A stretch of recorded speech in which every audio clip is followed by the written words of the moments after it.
Alright everybody, welcome back to another Chit Chat with Cass. We are back with another Star Wars episode, so of course my dad is here with us. Yes, I am. Hello, hello. Hello. So today we are in fact diving into the prequels, everyone! Yay! Lord help us. We are doing order of release, so of course Phantom Menace is up first. And that's what we'll be talking about. Yay! So as always, this is a Star Wars podcast. There's going to be spoilers about Phantom Menace and about the entire saga. So if you have not seen these movies and you don't want to be spoiled, please stop the podcast now. I have no interest in spoiling people. And then come back after you've seen it. After you've seen it, yes! Promote it! Promote it! So, unfortunately, this movie is both of our least favorites. Yes. Sadly. So, this episode might be very interesting. It may be very detailed, or it may be, yeah, we hate this. Okay, but we're done now, right? We're done now, right? We can stop talking about it. But honestly... Yippee! Oh no, not Jar Jar. No. Good. Oh god. But honestly, we are not the hateful Star Wars fans that are out there. You probably know this already. You guys heard our Last Jedi podcast, and we were not hateful. So, we're gonna be the same on Phantom Menace, even though it's our least favorite. I don't hate all of it. No, I don't hate all of it either. It has parts that I'm not real big on, but it has one part that I'm extremely huge on. Yeah, it's ups and downs, which I think will come across a lot in our talk today about this one. Yeah. So, I have bits of memories from seeing this in theater. Bits. Yeah.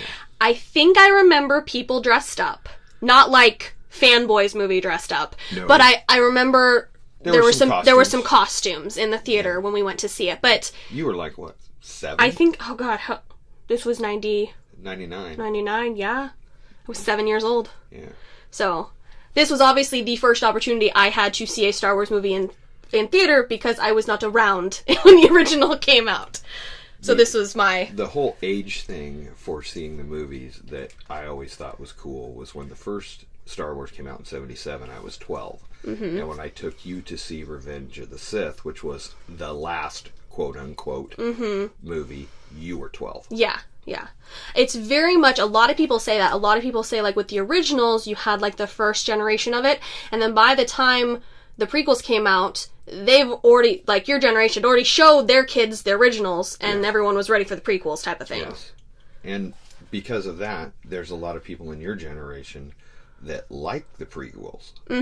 Yes. They don't hate them. That's Star Wars to them. There's some people that don't, but generally, people I think there's your age and younger don't hate the prequels as much. I think that's very true. People my age. I like to nitpick it, but I will sit down and watch the prequels, and a lot of people won't, but I think you're right, a lot of people my age will be like, no, we went and saw those in theater, that's Star Wars. Yeah, exactly. Yeah. Exactly. I will say, however, that Halloween, I remember a shit ton of Queen Amidala's walking around. Yes, and I was Qui-Gon. You were Qui-Gon that year. I trimmed my beard. Yes. I now have a shaved head, but back then I had really long hair. You look like Qui-Gon. And I pulled the top of my hair was all one length all over, and I pulled it all back into a ponytail just on the top and let the back hang. I trimmed my beard like Liam Neeson had it.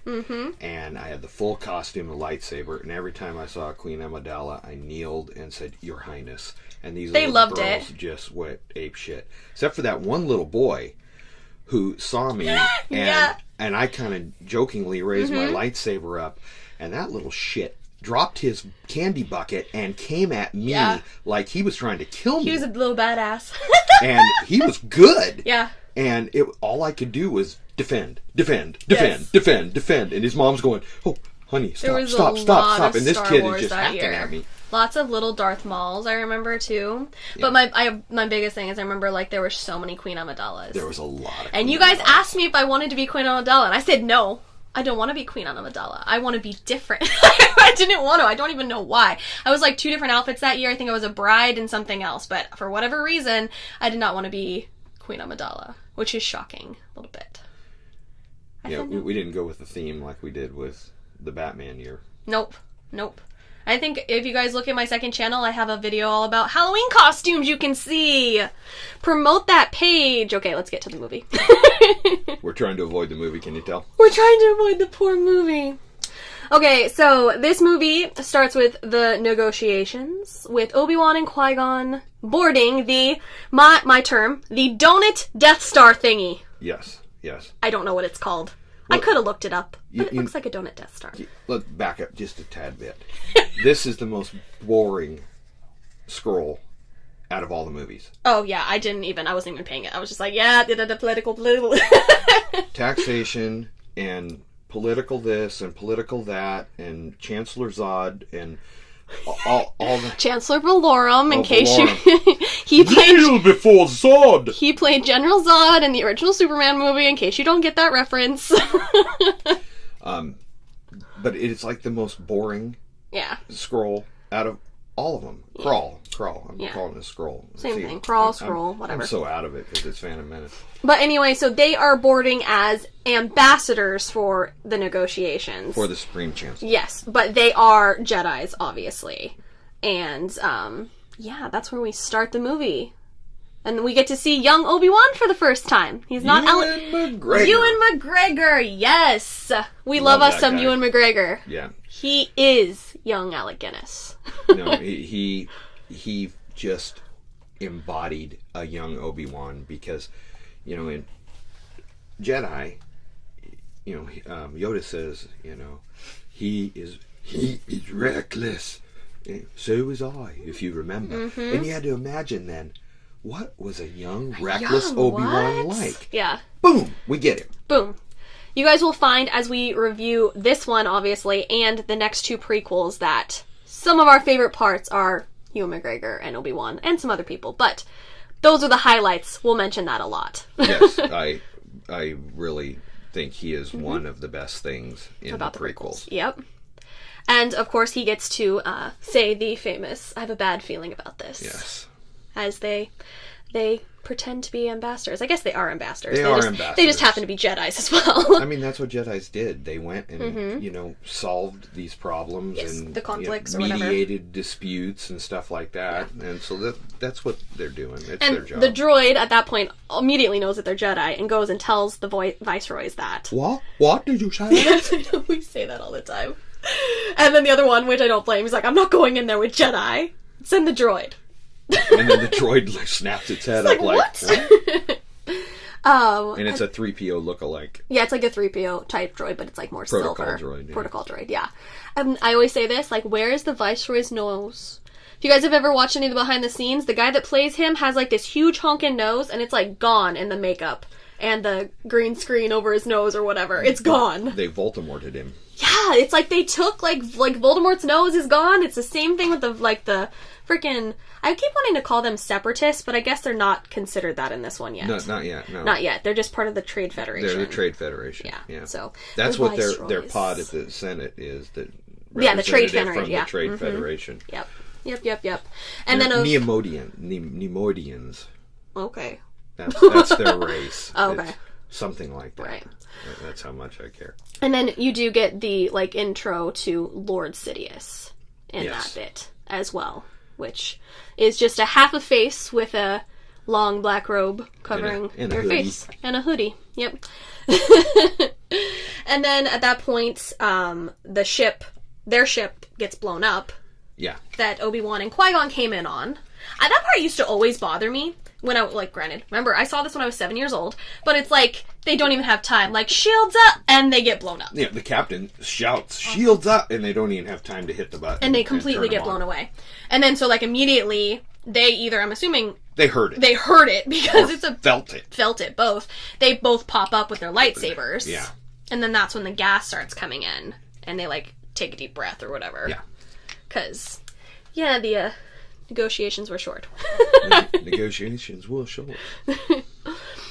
But then I did really like when the droids come and they're like, oh yeah, they must be dead, and the doors open and all you see is the lightsabers out of the smoke. Yeah, I do really like that. I almost made a Star Trek quote. Oh my god. Can't do that. Why? Because you do it every other time. It reminded me of First Contact when they open up the room and the Borg are in there and it's kind of smoky and all these laser lights come out. Borgs are creepy. Yeah. Ugh. Bionic zombies. Yes. And so then obviously they're making their way and we have like Qui-Gon trying to melt the door with the lightsaber, which I love. Oh, I loved that. I love that. I think that's a great use of lightsaber. Here's one of my ups for the movie. We have so many ups and downs, guys. Like, we are not going to just sit here and trash this movie, even though it's our least favorite. No. When he stabs it through the door, Yeah. I am like, fuck, yes! Yes. I mean, why wouldn't that work? Mm-hmm. And then when the blast doors close on it, you can see he starts concentrating using the Force to enhance the lightsaber's power because it starts melting through the other side of the blast door. Yeah, exactly. I think that's just a great part. Ewan McGregor, Master, destroy us! Yep, he's been like deflecting the bolts and everything, and then the battle droids come over with their little shield thingies. The droidicas. Yeah. The destroyers, which are wicked, rolling, shielded... Crazy little buggers, little cockroach-looking things. Yeah, but that's actually a really cool weapon. I like the design of that. They're a pain in the ass to kill in the Revenge of the Sith Fuck yes, video game. They're so ones. hard to kill. But I will say, like, I don't know if you ever noticed it, but, like, when Qui-Gon, like, pulls his saber out and then they're, like, kind of deflecting a little bit and then they run away. Do you ever notice how sped up it is? Yeah. It looks weird. It's supposed to be Force running. Yeah, but it looks funky. The only thing it was missing was lightning. Oh my god, yeah! They're like Barry Allen! It's flash running is what it does. Yeah. So anyway, they go back to, like, the hangar, and that's when you get Obi-Wan's line of, the negotiations were short. You're right, Master. The negotiations were short. Yep. And essentially their plan is to take different ships down to the planet to escape. Go down with the invasion. Mm-hmm. Which at that point, that's the only thing they could do. How else are they going to get off the ship? Their ship got blown up. Yeah. Like, yeah. And then back in the main room... Improvise, overcome, adapt. Yeah, there you go. That's the whole thing. The main room is, like, with the Viceroys, is when you get Queen Amidala's introduction.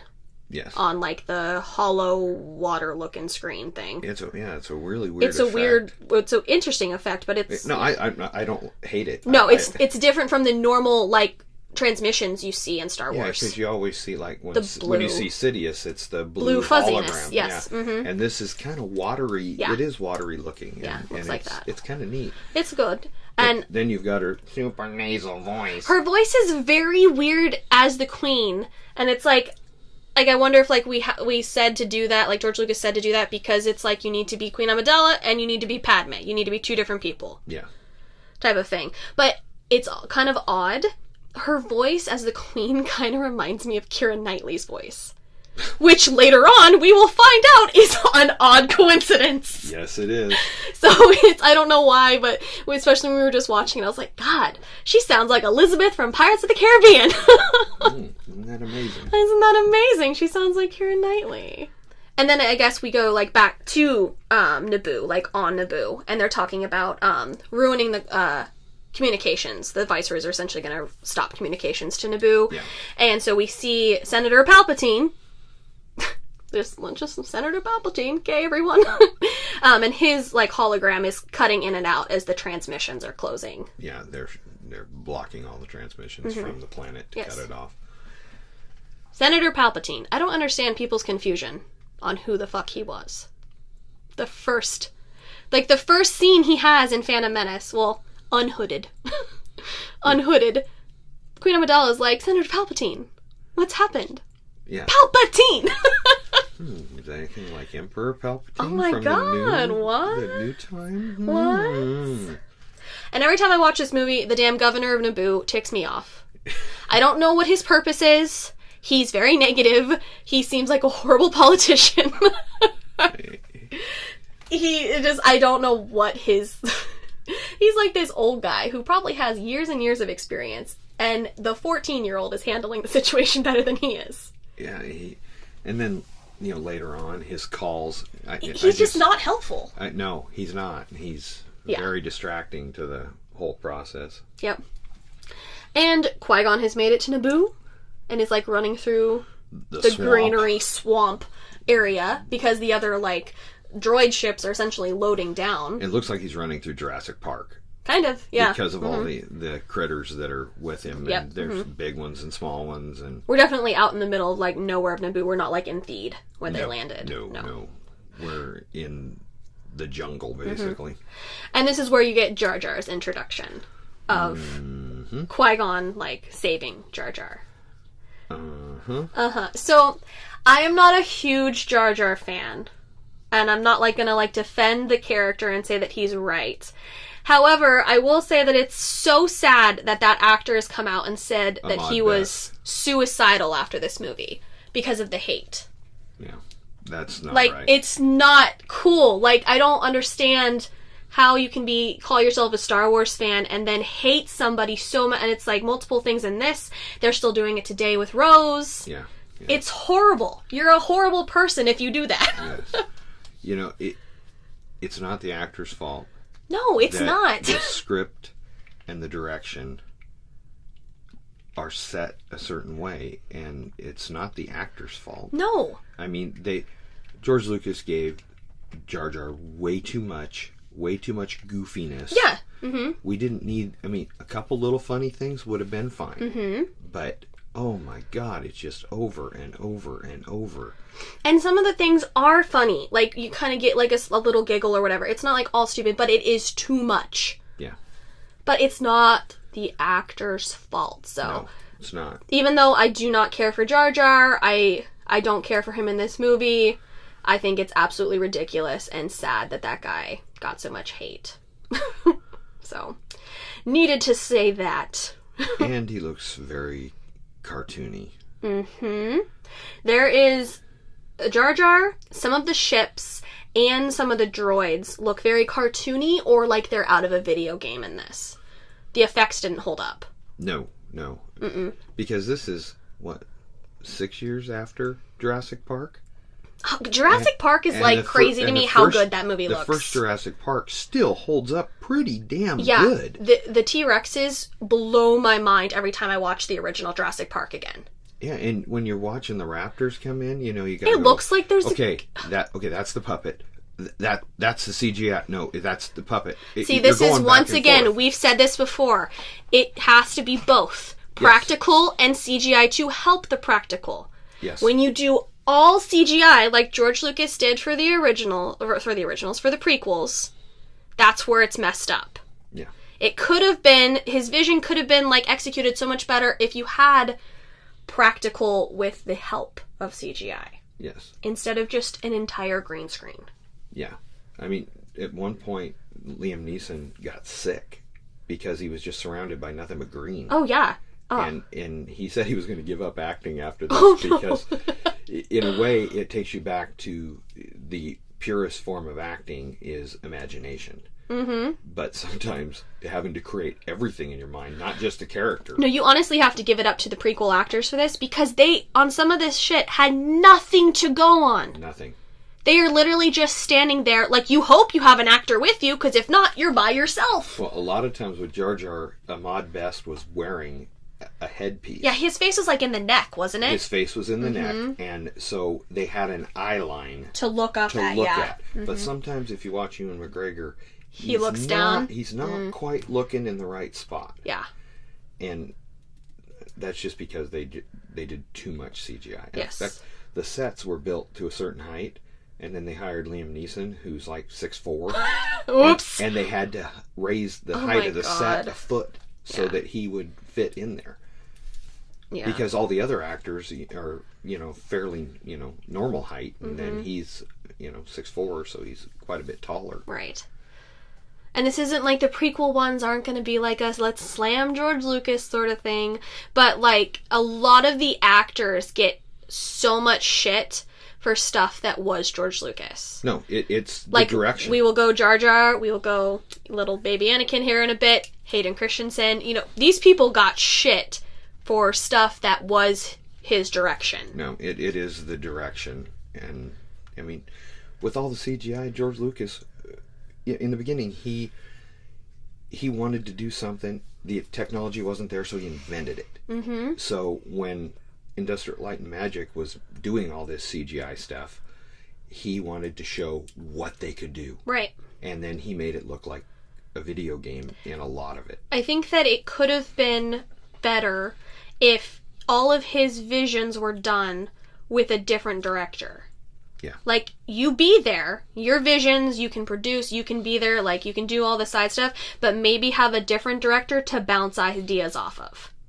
Prime example, The Empire Strikes Back. Boom! Empire. It's like everyone's favorite, except for ours. But everyone loves Empire. Our second favorite. It's our second favorite by a sliver. We like Empire, okay? It's like a Empire. sliver. It's like just a sliver. But it could have been good. But the green screens are just like so much. And we do bounce around, I think, with reshoots. That's the only thing I can logically come up with is the reshoots. Because sometimes they're like real location. They're in the trees. Yeah. Next, they're on a green screen. And I don't know why, but I can like pinpoint when they're on a green screen. And my eyes are. Obi-Wan's hair color changes. Yes. No, yeah, the style and the color. Like you go from Ewan McGregor having real brown hair to having a red wig. Yeah. And it bounces in between shots. It's not even scenes. It's in between different shots. When they catch up with Obi-Wan, Jar Jar, and Qui-Gon, and they're standing there, it's... From a distance, it's his hair. It's his hair. Then you get a close-up, and then his hair's got a red tint. Yep. And it's different style. And it's on the green screen It's on the green screen. So I have to imagine it's reshoots. Well, it has to be. That's what, reshoots just kill a Star Wars movie, don't they? They could have just CGI'd out his hair, just like it was a mustache. Oh my god, I don't think they did that back then. And they can't even do it today. Have you guys seen freaking Justice League? Dear God, let the man shave his mustache off. God, yes. Oh, that's for a different podcast. Why didn't his lip look like that in the other movies? Oh, it's because they put somebody else's lip on there. Oh God, so bad. So essentially, Jar Jar is then going to take Obi-Wan and Qui-Gon to the Gungan city, that's like underwater. Yeah. And all that fun jazz. I'm trying to hold off on the Jar Jar imitations on this one. They're very high-pitched and annoying. Oh, yeah, this is true. I always wanted one of the Jedi breathing things when they go underwater. Yes. I always thought that was super cool as they're, like, diving into the water and they're just like, oh, yeah, we have this Jedi breather. I've always thought that was really cool. No, that's very cool. Mm-hmm. And I do like, although it's cartoony, I do like the idea of the Gungan city underwater. I think it's a cool concept. The cartoony down there, for some reason, doesn't bother me because it's... As much. It's a different environment. Mm-hmm. If you're cartooning, a jungle, a forest, a field. Yeah. Everybody's aware of what those look like. Yeah, that's true. And you're not used to an underwater city. How many of us have been to an underwater city? Yeah. So the cartoony effect down there doesn't bother me because maybe that's what it would look like. Last time I checked, no one's been to Atlantis in a while. That's true. And then, of course, Jar Jar is technically not allowed to be there. No, he's been banished. He's been banished and everything. Diplomacy. Mm-hmm. And so they take him to the main guy. Oh, I forgot his name. Boss something? Ooh, Boss Nass? No. Boss Nass. Oh, yeah! Oh, I know a fan of Menace trivia. And Qui-Gon is basically trying to warn him that if war comes to Naboo, they'll come to them eventually as well. They're not going to be exempt from this. Yeah. And he's just trying to give them a heads up. Yeah, that guy. And then Qui-Gon totally saves Jar Jar's ass by saying, hey, he owes me a life debt because I saved him. We have to take him with me. And when we watched it, I said, no, Qui-Gon, leave him. Leave him. And I said, oh, does that make him the new Chewie if he owes a life debt? But yeah, they had nowhere near as cool as Chewie. Oh God, it's not even on the same level as Chewie. But they save his ass, and then they're doing the underwater travel through the planet's core, because that's faster to get to Theed. Yeah. Which is the capital of Naboo, if nobody knew that. That's where, the Queen's Palace is Theed. If you guys want a really quick review of this movie, just listen to the Weird Al Yankovic song, The Saga Begins. Long, long time ago, in a galaxy far away. Every time American Pie comes on the radio at work, that's all I sing is the Weird Al Yankovic version. Whenever I hear it, I switch off because I have a Chevy. And so, drove my Chevy to the levee. Yeah, see, I'm all Star Wars. But then I switch back into the Star Wars version and I go back and forth. Small fry. And then you get... The weird thing about that song is that song came out like right on top of the movie. Mm-hmm. I mean, right after the movie, and the details in that song. I mean, he had to have seen it like a while ago. Had to have seen it way early to be able to rewrite American Pie to fit that movie. And this is before everyone learned the term spoiler alert. Because the song ruins the fucking ending of the movie. Yes. It totally does. I mean, obviously, if you're listening to this podcast, you know that some people don't make it, okay? And the song says that. Yeah. Yeah. It does. It's like, well, shit. Thanks a lot. And it's a really good video, too. Oh, it's a good... Yeah, he's like all looking like Obi-Wan. Yeah, yeah. And they're sitting in the cantina, and his band's all playing in the cantina. Yep. So the underwater travel, you get your there's always a bigger fish. There's always a bigger fish. Gooberfish. Gooberfish. Gooberfish versus a Godzilla-looking motherfucker. Yeah. He's a pretty big dude. I'm surprised there's anybody left alive on there with that Godzilla-looking thing. Maybe he just chills underwater. He just eats his gooberfish, lives his life. But see, that's another problem I have with the movie is there's too many bigger fish. Oh, yeah. They keep doing it and doing it, yeah. Yeah, you know, do it once. Mm-hmm. That was the thing in Solo that I liked when they ran into the Kraken. Yeah. There was one. Yep. You didn't have the bigger fish thing, although I thought for sure that was going to happen. Oh, yeah. And when it didn't happen, I was so happy. Thank you. Don't do that. By the way, I like Solo a little bit more after we did our podcast on Solo. I convinced him. Yeah. Solo isn't out yet as of recording this podcast, so he hasn't seen it a second time. We'll see what he feels like after seeing it a second time. I think I can deal with things that I couldn't deal with. Time will tell. And Jar Jar is freaking out, and as you mentioned, Qui-Gon does the Vulcan pinch. The Vulcan nerve pinch. Yeah, there's your Star Trek. He pinches his shoulder and calms him down. And kind of knocks him out. Yeah, it's like a Jedi little cool down, but it definitely had Vulcan-esque. Yeah, it seemed logical. In Theed, the Queen's decoy is already in place as we get there. Like, Keira Knightley is already in the white-faced Queen getup as we get there. And Qui-Gon and Obi-Wan jump down, and Jar Jar gets stuck, which you had to point out to me because I didn't know that he got stuck on the landing thing. I didn't notice that for the longest time because the one thing I did like about seeing this movie for the very first time was seeing Jedi in their prime. Oh yeah, Jedi are like alive and well. And when they jump down and start attacking the battle droids, that was fucking cool. Yeah. And I never paid attention to what Jar Jar was doing. Because you're looking at Obi-Wan and Qui-Gon. Why would you pay attention? Your eye goes to the lightsaber. Ooh, shiny. Shiny. Squirrel. I go towards the light, but it's so beautiful. That's a cartoon reference. Okay. But yeah, he gets kind of hung up on the balcony that they were on. Yeah. And another little bit of stupid comedy. That wasn't needed. It was like a cool scene that you didn't need to laugh. You're like, oh, yeah, Jedi just took care of business. Yeah. And essentially, they're trying to get the Queen out of there. Yeah. Get her away. And, like, if we leave you, they're going to kill you. And they're like, they wouldn't dare. They need her to sign the treaty. And at this point, Padme is standing next to the Queen. So Natalie Portman is next to Keira Knightley. And, like, do they have code words on what the fuck she's supposed to do? I think so. Because, like, she looks to Padme and she's like, we are brave, your highness. Is that code for, okay, let's go? Yeah. I would hate to be a decoy. So much pressure. No, there would be a lot of pressure to do that, and you would have to have that code shit down. You'd have to have the code, and then you have to be like, okay, yeah, I might die. They might kill me because they think I'm her. Yeah, I mean, go watch Attack of the Clones. Yeah. Go watch Vantage Point. Yeah, exactly. See? It's just like they had to have had some sort of code thing down to understand. I think that's just the way it was.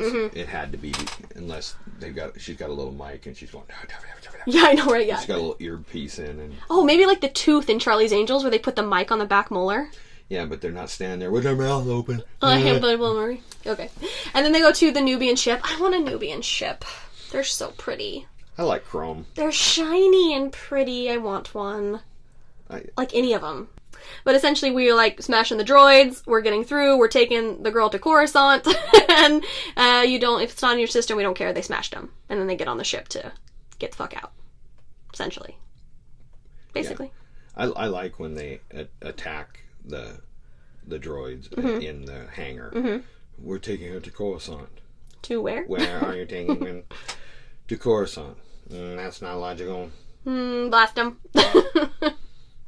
And then as the ship is leaving, we get the introduction to R2-D2. Yep. And he goes out to attempt to fix the ship with the other R2 units. Which, he's always been an astromech. And the only thing we've ever seen R2 really astromech is when he's in the X-Wing and the few things that he fixed on the Falcon. Yeah.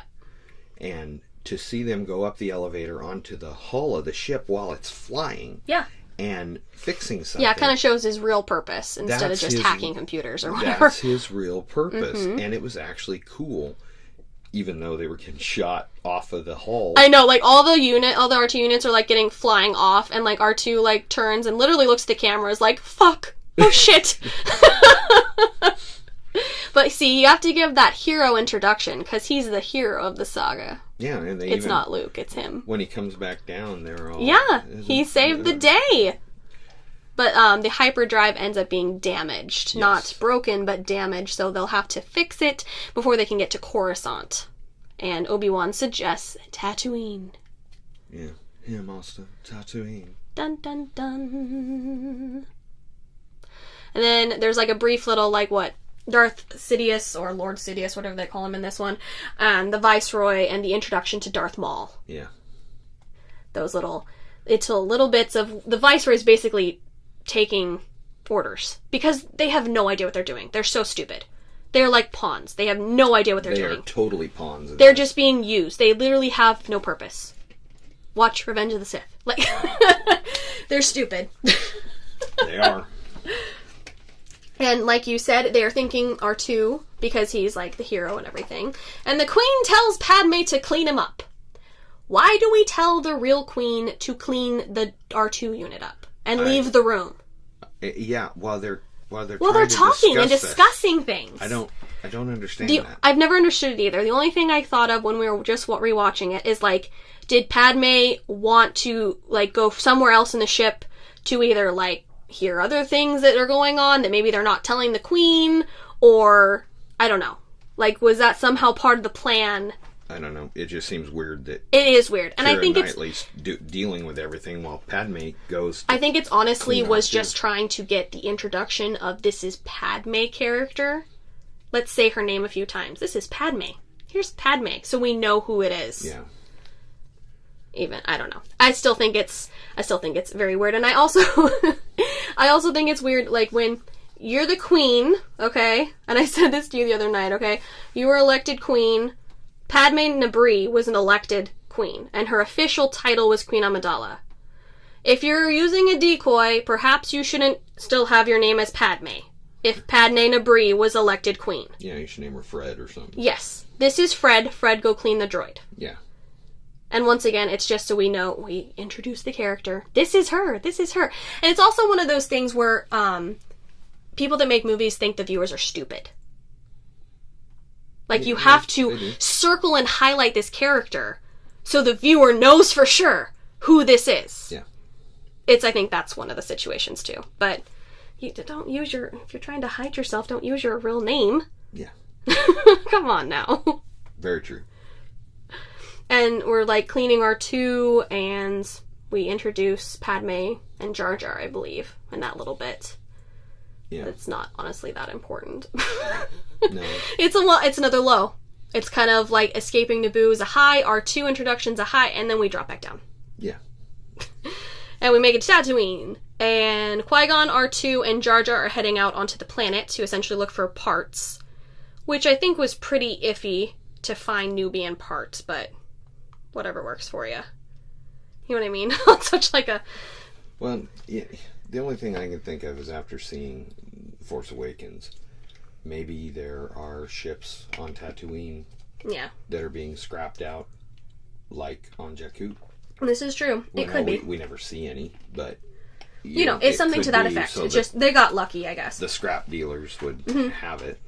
And so then we have Padme and Captain Panaka. Is that his name? Yes. I said it right. Yeah, they follow him out because... Captain Binaka. Breath spray. Oh, God. A Because lot of people say that. the queen wants to know more about the planet, so she's sending her handmaiden to know more about the planet. Yeah. AKA, the queen's going, and the decoy is staying. And, like... Captain Panaka is not happy. You know he knows exactly what's going on. He does not want the real queen to go. He knows exactly what's going on. Yeah. But she goes ahead and goes with them and everything. And we mentioned it every single time. You can see that Natalie Portman's leg is broken. Yes. Because she broke her leg and she had a walking cast. A walking cast. And it's wrapped up, you can see. And they wrap it up to make it look like her other leg, but her leg, it's bigger. And she walks the limp. A slight limp. Well, can you imagine walking in sand? No. With that? Oh, God, that would suck. But see, this Tatooine's kind of a highlight for me because it's real. Oh, yeah, it's not green screen. There's not a lot of green screen on Tatooine. I mean, when you get to the pod race and stuff. But when you see them walking through the sets of it's all real stuff. I mean, you have, like, the little aliens or, like... You know, like, the different things. CGI enhancement to a real set. Yep. It's better. Which is why I did like The Force Awakens, because we had all these real sets with CGI to enhance. Yep. And so that's what I do like about when they're in Mos Espa. Yep. Yep. And they're, like, just going through the village there and the Watto introduction, looking for the Nubian parts. He looks cartoony, too. He looks very cartoony. He looks just like Jar Jar. Same thing. And then you get the Anakin introduction. Yes. Baby Anakin. Are you an angel? Are you an angel? Oh, you gotta start that Anakin and Padme and shit. Nothing bad to Jake Lloyd. No! He was a small child. Being directed by a quote-unquote professional director. And I don't think he's bad in this movie. I don't think he's a bad actor. No. I think he was just told to do bad things. So certain things are bad, but some of the things that are he's weird, really good. Some of the things that are weird are I like Jingle All the Way. Some of the things that are weird are the lines. They're stupid. The line, like, what do you want him to do? Say a different line? He's a 12-year-old kid given a script. He's gonna say what's written. You can type this shit, but you can't say it. Yes, okay, that is another reason why the originals were better, because the original three, Harrison Ford, Carrie Fisher, and Mark Hamill, made it work with the script and changed things if they needed to. Yes. People in the prequels didn't, stand up to him, didn't have another director to bounce the ideas off of, like I said. Yeah. They didn't have that. But I think Jake Lloyd is fine in this movie. And the fact that people bullied a child... You are a horrible person if you bullied a child in a movie. Yeah. Sorry, not sorry. You should see Mark Hamill talk about this. He gets quite passionate about it. To Star Wars fans. He's like, yeah, Luke Skywalker thinks you're a dipshit. Yeah. I think this is another problem with the movie is I don't think they set the timelines up right. The timelines are weird. A lot of people say that for these prequels. I think if you... It's like The Phantom Menace and Attack of the Clones should have been one movie, and then Revenge of the Sith should have been 2 movies. Yeah. Because you could have put a whole lot more into Revenge of the Sith. I said the other day that I would have really liked to have seen a full movie on the Clone Wars. We have the cartoons now, but we skip the Clone Wars in the main movies. You start the Clone Wars, and then you go to the end of the Clone Wars. Yeah. We don't get any of the actual war that is so famous that you fought in the Clone Wars. Yeah. Like, we get none of it. Except for the cartoon. Yeah. And the cartoon's good. The cartoon is good. But it's just, that's a major piece that you might want to include in the main movie. I haven't seen all of it. But Neither what have I've seen is really good. I haven't seen all of it either. We're horrible. They're doing a new season. But I think it's on a Disney app. So we're not going to watch it unless it comes out on DVD. That's like the new Star Trek one. I won't watch anything that I have to pay extra money for. I have my Netflix, and I will watch Netflix shows. I can't afford to buy every single streaming service. Yeah. I mean, I really wanted to watch Star Trek Discovery. Yeah. I watched the very first one, and... It was free. It was free on TV, and now everything else is on the app or whatever. I would have completely watched it, but I'm not paying $10 just... Because at that time, there were only 2 shows on the app. Yeah, it's just... and everyone's doing that. Disney's trying to do all of that now. Like, Disney's slowly trying to pull all their movies from Netflix because they're starting their own streaming service. And that's supposedly where this new Clone Wars season is going to go. And I think, wait for it, I bet that Jon Favreau Star Wars show will go on there too. Mm-hmm. I bet it won't be on regular TV. And I'll be mad. Because I like Jon Favreau's directing. Jeez, the stuff he's directed has been, just Elf and the Iron Mans. And the Iron Man's alone. And he's done other shit too. But yeah, I really like him. Anyway, we're off topic. Are you an angel? That's where it is on my outline. But yeah, God, it's so corny. It's really, really corny. The lovey-dovey stuff is desperately in need of a Carrie Fisher and Harrison Ford edit. Yeah. and then you gotta stop and think. She's gonna have his babies. Oh, it's awkward. You can't think about that yet. Because she's a cougar. It's very much so. It's odd. That's another reason he should have been older. He should have been older. Start with Hayden Christensen. There you go. Well, the other thing is the timeline, if you look at Ewan McGregor's age at this point, and you look at Alec Guinness's age, there's a whole lot more years in between there than what we're given in the timeline of the movies. Yep. And you can't tell me that Hayden Christensen was going to look like Vader did at the end of Return of the Jedi. Yeah, there's a lot of things that are missing. And then you get, you're a slave? I'm a person and my name is Anakin. Oh, there's your dark side. Leave him on the planet. He has a couple of those in here. But they're good. See, good acting. Stop being assholes to Jake Lloyd. No, they're good acting because he gets the look in his eye where he's like, "Oh shit." Oh shit. Little tantrum. Oh, tantrum. Huh. Tantrum. Oh, wait till his grandson gets here. And Jar Jar is messing with the little, robot, and I don't know why I've always liked that part. Hit the nose! Yeah. And the little, robot's trying to run away. See, those little cute, funny parts, I'm good with. That's one that could have been kept in. Yeah. The falling off the balcony. No, it's just it's not every Jar Jar scene doesn't need to be funny. No. And they really toned him down in the other movies, and I didn't mind him. Because everybody hated him in this one. That's why they did it. That was totally fan reaction. Yep. Meanwhile, as, we're asking if people are angels, Qui-Gon is trying to get the parts, but they don't have any credits that will work on Tatooine, essentially. Republic credits, but they're not. I need something more real. Yeah. And Qui-Gon is trying to use the Force on Watto. Republic credits will do. No, they won't. Republic credits will do. No, what are you waving your hand around like you're some kind of Jedi or something? I do like that part. That's and Qui-Gon's like, shit. So much for that plan. And then he ends up calling Obi-Wan to see if they have anything on the ship. And he's like, maybe the Queen's wardrobe, but we really don't have anything. We didn't exactly have time to pack before we scooted out. I do like that comment. That's a good, funny comment from young Obi-Wan, who is a little bit reckless, Oh, yeah. Maybe the Queen's wardrobe. Yeah, exactly. And then, was it Sebulba? Sebulba. Okay. He's I guess, the villain on Tatooine, I guess you could say. Yeah. Right? Yeah. And you were saying that it's an interesting design for his creature. Yeah, the way he walks on his hands and does everything with his feet. It's a neat design. It's a cool design. It is, once again, cartoony, but it's a cool design for said creature. Yeah, I don't mind him. I like cool design to different things that you see in Star Wars, and I think that was very unique. Yeah, and you needed it for his introduction, but that's another stupid Jar Jar moment where he tries to steal the little chicken thing hanging on the line. And it flings off. And it hits him, and it's his introduction, but it's just another stupid Jar Jar moment. Yeah. That isn't needed. They could have just had Anakin walk by and, him say some shit to Anakin or something. Yeah. You know what I mean? And then they end up going home with Anakin because of the sandstorm. Yeah. Hi, Mom.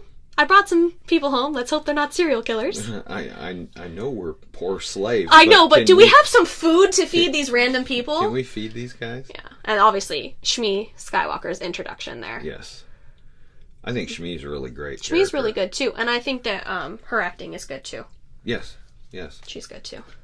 And, she couldn't have blonde hair. Nope, has to be a white girl with brown hair. That's what they all are. Is there even a blonde female in the Star Wars universe? I thought about this the other day. They casted one, and then they gave her purple hair. You're right.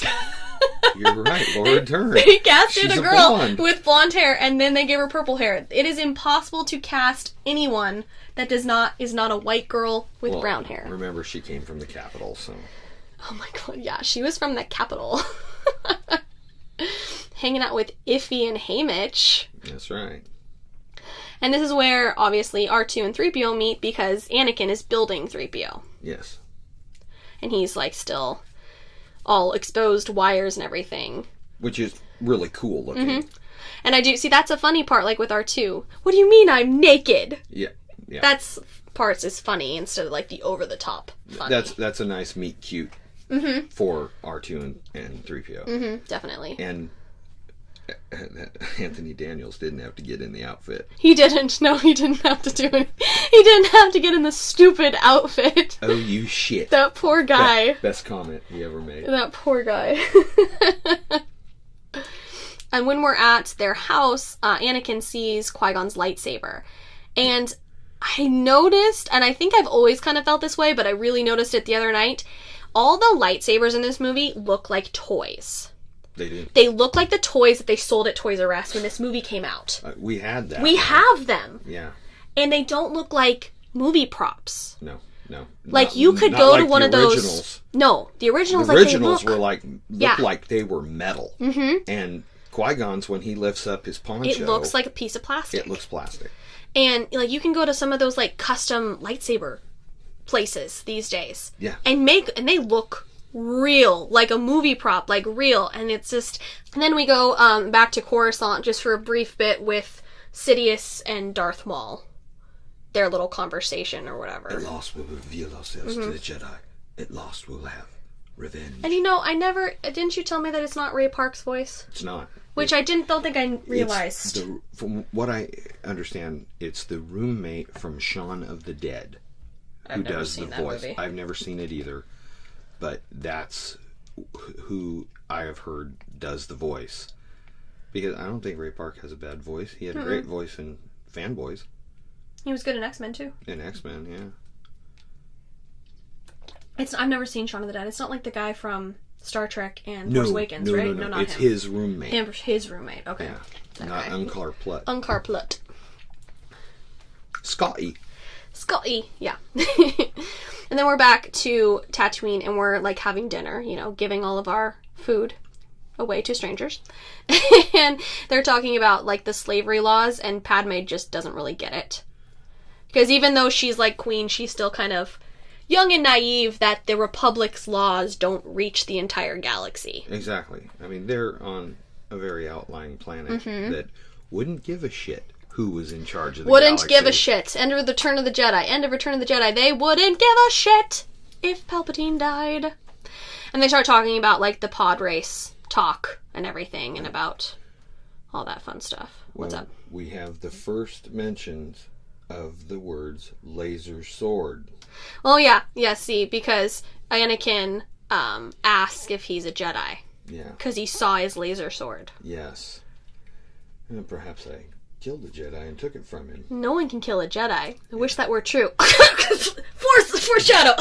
Foreshadow! Exactly. Not only is that not true, how many fucking Jedis does that little kid kill? Yeah. God. Yeah. Foreshadow. Jeez. I do like that interaction, though. No one can kill a Jedi. I wish that were true. Because, you know, he's great. No. I'm a fan of Liam Neeson. He's great. Neeson's good. Liam Neeson's good. But because we have the first mention of laser sword, and then Luke says laser sword in The Last Jedi, that way now the fake imitation lightsabers called laser swords now can be copyrighted under Disney. Oh, Lord. It's all about the money. It's all about the money. Jeez. Oh, my gosh. We do have a... Sorry, in my notes I have it as JJ because I didn't want to type everything out, so I just almost said JJ Abrams. Okay. Jar Jar Abrams? Yes. We do have a funny Jar Jar moment at the table. I think it's funny, where he keeps like licking the apples or whatever up, and Qui-Gon grabs his tongue. It's like a frog. Don't do that again. Don't do that again. I actually like that part, but who knows? To me, that's too much. And then, so I think that at that dinner, Anakin, obviously, like I said, is talking about the pod race and how he could race to get them the credits they need, and he's wanting to help them. And, like, Shmi mentions that it's very dangerous, but she ends up saying he can do it. Anakin says to his mom, don't you say the biggest problem in the galaxy is that nobody helps each other. Yeah. And see, he's a good kid. He starts out good. He's trying to help these people and everything. So that's when they agree that he can actually go ahead and do the pod race for them. And then we go to, like, the next day or something, and Qui-Gon and Padme are, like, talking, and she does not approve of what they're doing, the bet they're going to be doing, and the Queen would not approve. What the Queen doesn't need to know. Well, I don't approve. I love that part so much, because it's when you know that it's her. And that's when I think Qui-Gon knows who she is. So do I. I think he's rubbing it in her face. Yeah. You're pretending not to be the Queen, so you can't say anything. He's just shining her on. And yep. It's actually very good. But I do love that. Well, I don't approve. And then she like kind of sits down like a child. Like, duh. Kind of a huff. Yes. And we're then betting the Nubian ship with Watto. Yes. Jesus, you better hope this kid wins. The ship would be the entrance fee. Yeah. Ugh, gosh. I've acquired a pod in a game of chance. I hope you didn't kill anybody I know. Yeah, that's a good line, too. That's a good line. And Qui-Gon and Obi-Wan are talking about, like, you know, all of it, like, what the pod race are going to be doing, and then, like, he mentioned that there's something about this boy. Yeah. To, you know, kind of, sort of. And then that's when he's talking to Shmi, and they kind of mention that Qui-Gon thinks that he has the Force. And he asks, like, does he know things before they happen? And he's, like, quizzing her on what Anakin has done already. And who was the boy's father? There was no father. Does that make him Jesus? Well, from what I hear, there's a lot of immaculate conception throughout all different kinds of religions. Okay. I don't know. I'm not religious. And what is hinted at in the book Darth Plagueis, because at this point, Darth Plagueis is still alive. Yep. The Emperor hasn't killed him yet. And it's hinted that he's trying to use the Force to create life. And that's mentioned later on in Sith. And so in the book, it kind of seems like he was like putting these Force feelers out to see if he could knock up chicks all over the galaxy to try to create a highly... Oh, so he's Star-Lord's dad. He might be. I've seen what Darth Plagueis looks like. He don't look anywhere as good as Kurt Russell. And then so obviously we're like building and working on the pod and everything, and Jar Jar like zaps his head and his like tongue goes on numb. Numb tongue. Numb tongue! That's what I told you the other day. Numb tongue. There's a Star Trek reference for you. I say every time we're not supposed to talk about Star Trek, and somehow every time we do. Well, that comes from the Star Trek movie that was more like a Star Wars movie. This is true. Because when the Enterprise comes out of warp, it looks like a Star Wars movie. The way they're not phasers firing off; they're lasers. Yep. They're Star Wars lasers. Yep. J.J. Abrams watched too much Star Wars as a kid. Well, he was a big Star Wars fan, and he really wanted to do Star Wars, and he ended up with Trek, which that is my favorite of the new Trek movies. The first one's the better one. I don't talk about the last one. The last one I hated. So when I was watching this as like a kid, like when we first saw the movie, and I didn't realize like how old Natalie Portman actually was. Like granted, like I was young, like what did we say? I was like 7 when this movie came out.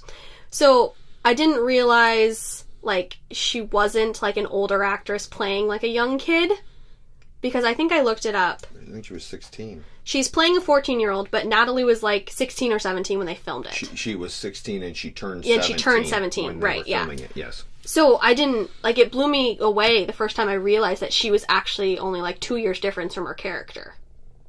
Yeah. Because I never realized. Because usually it's always the actor's like 30 and they're playing a 16-year-old. You know what I mean? That's 90210 casting. That's 90210 casting. That's Grease casting. You know, it's like Grease casting. Grease When is you like go to the senior you're citizen 50 home. and then you're in high school. But I don't know if it's because I was so young when I first saw it. But I just never. And so looking back on it, I can really see how young Natalie Portman looks. Oh yeah, because when you see her now, I mean, you can tell she's a woman now, and she's just like a kid back then. She got baby fat. Baby fat, in yeah. her face. Oh, she must be related to her daughter. And then that's when Qui-Gon tests Anakin's midichlorians after they're working on the pod and everything. And so many people like hate the midichlorian aspect of the prequels.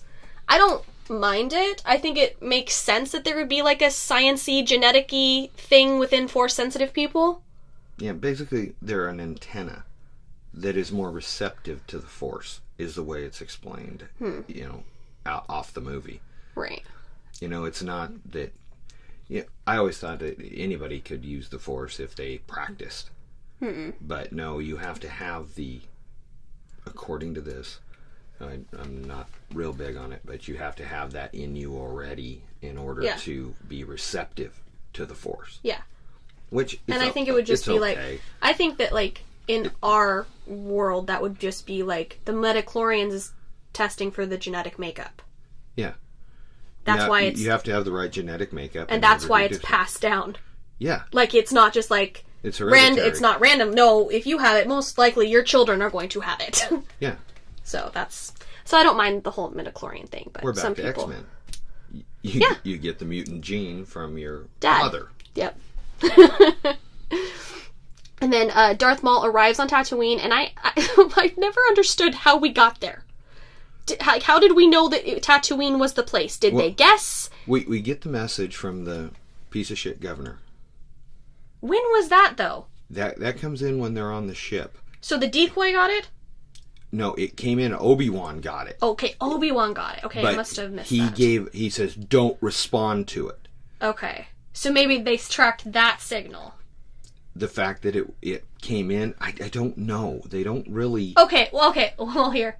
Let's be honest. If they got a signal out to Tatooine, okay? Did we tell Senator Palpatine where we're sending the signal? Because, I mean, then that's the exact way they knew. No, that because, you know, spoiler alert, he's a bad person. Yeah. Did the governor just be like, oh, we should probably tell Senator Palpatine what we're doing next? Yes, we should give him every little bit. Oh, they're on Tatooine. Okay, I just answered my own question. let me help you out here. Let me just destroy my own entire question. Planet and be a complete dipshit. And we're prepping for the races, and I always have to mention we had the hot Twi'leks in the background. Yeah. With Sebulba. God, how do you Sebulba. say Sebulba? I can't say his name. Yeah. They're like his chicks. And he's getting the massage and his toes done did. Yeah. With the Twi'leks.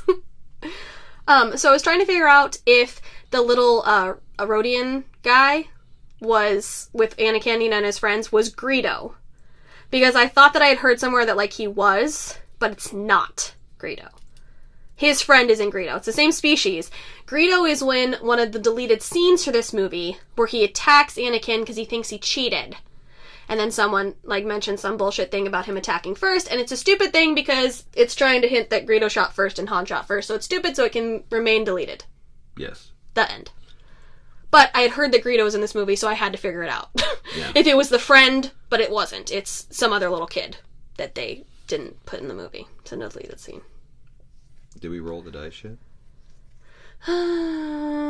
Qui-Gon betting for the slaves. You know, Anakin and his mom. And we're rolling the chance cube. Yeah. It's a chance cube, not a dice. We don't talk about dice. Stupid fucking dice. Not gold dice? I hate dice! Oh, so stupid. But it looks like a pool chalk.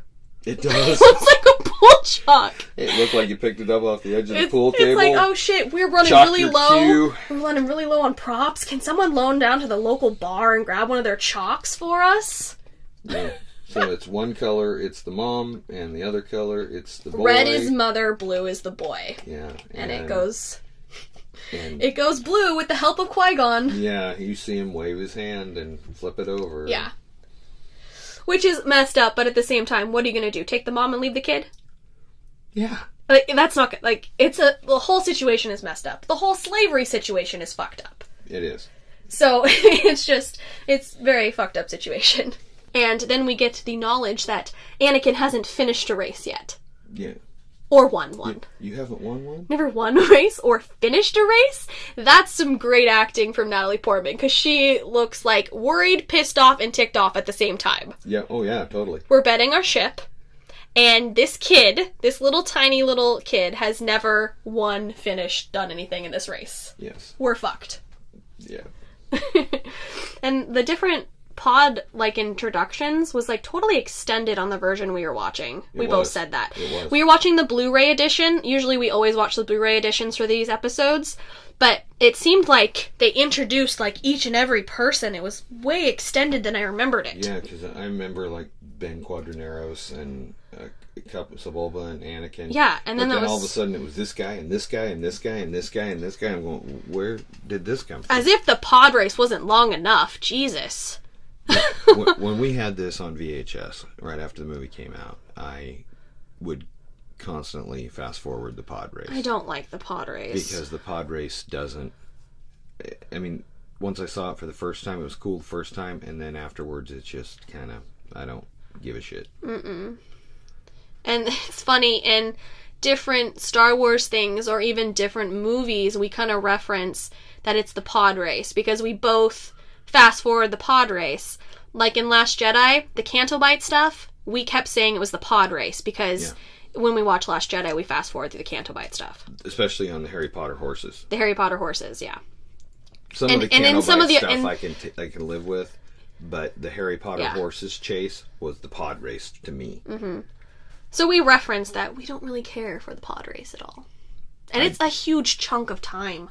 Yeah. So much time. I did want to mention the little Q-tip people. Yes. In the stands. Q-tips were used as people. I think that's interesting. That's movie magic. Movie magic. And then, Sebulba. He, like, fucks with Anakin's pod. Yeah. And, you know, you must be real confident if you're gonna fuck with the little kids' pod race. Yeah.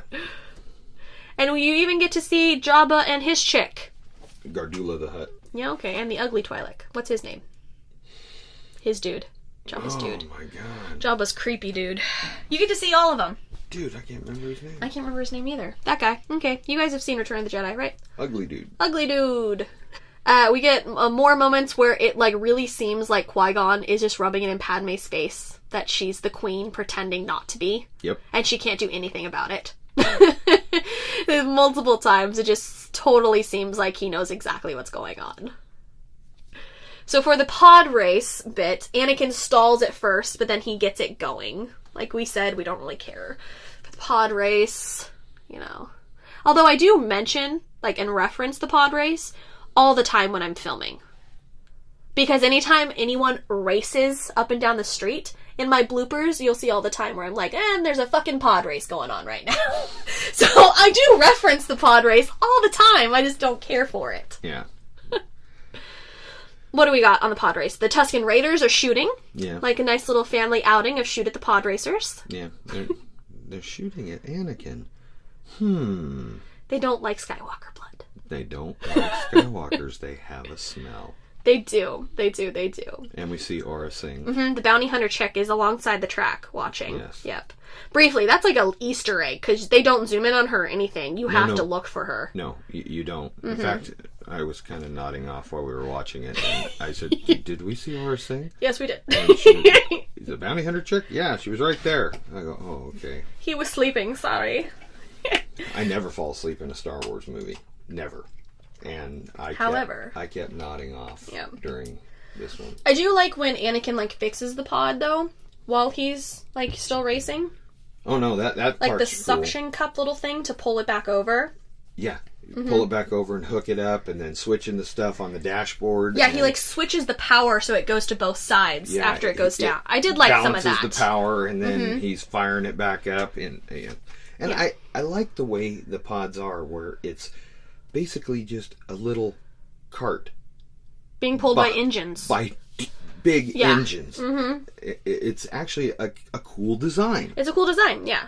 It's just really long pod race. Yes. And everyone is watching on, like, the screen so they can keep tabs on it and everything. They all have their iPads. And their iPads, yeah, essentially. That's basically what it is. And Sebulba and Anakin, like, hit up against each other. Crash, boom, bang! Anakin wins! Yay! The crowd goes wild. The Q-tips go wild. Well, some of them, unless they were betting against him. Then they're really pissed. There's a lot of people that are pissed. There's a lot of people that are pissed. They were betting for Sebulba. Yeah. And he was the favorite human to win. And yeah. So a lot of people lost a lot of money. Even Watto. Watto's pissed, and he tries to, like, say that it wasn't a fair bet. And Qui-Gon... Should we discuss this with the Hutts? Yep, exactly. And, like, he... take him. Mm-hmm. And so that means that Anakin is free, because he won. And here's my thing. You want to let the mom know that you freed her kid, and you're taking him, before you tell everybody? Yeah.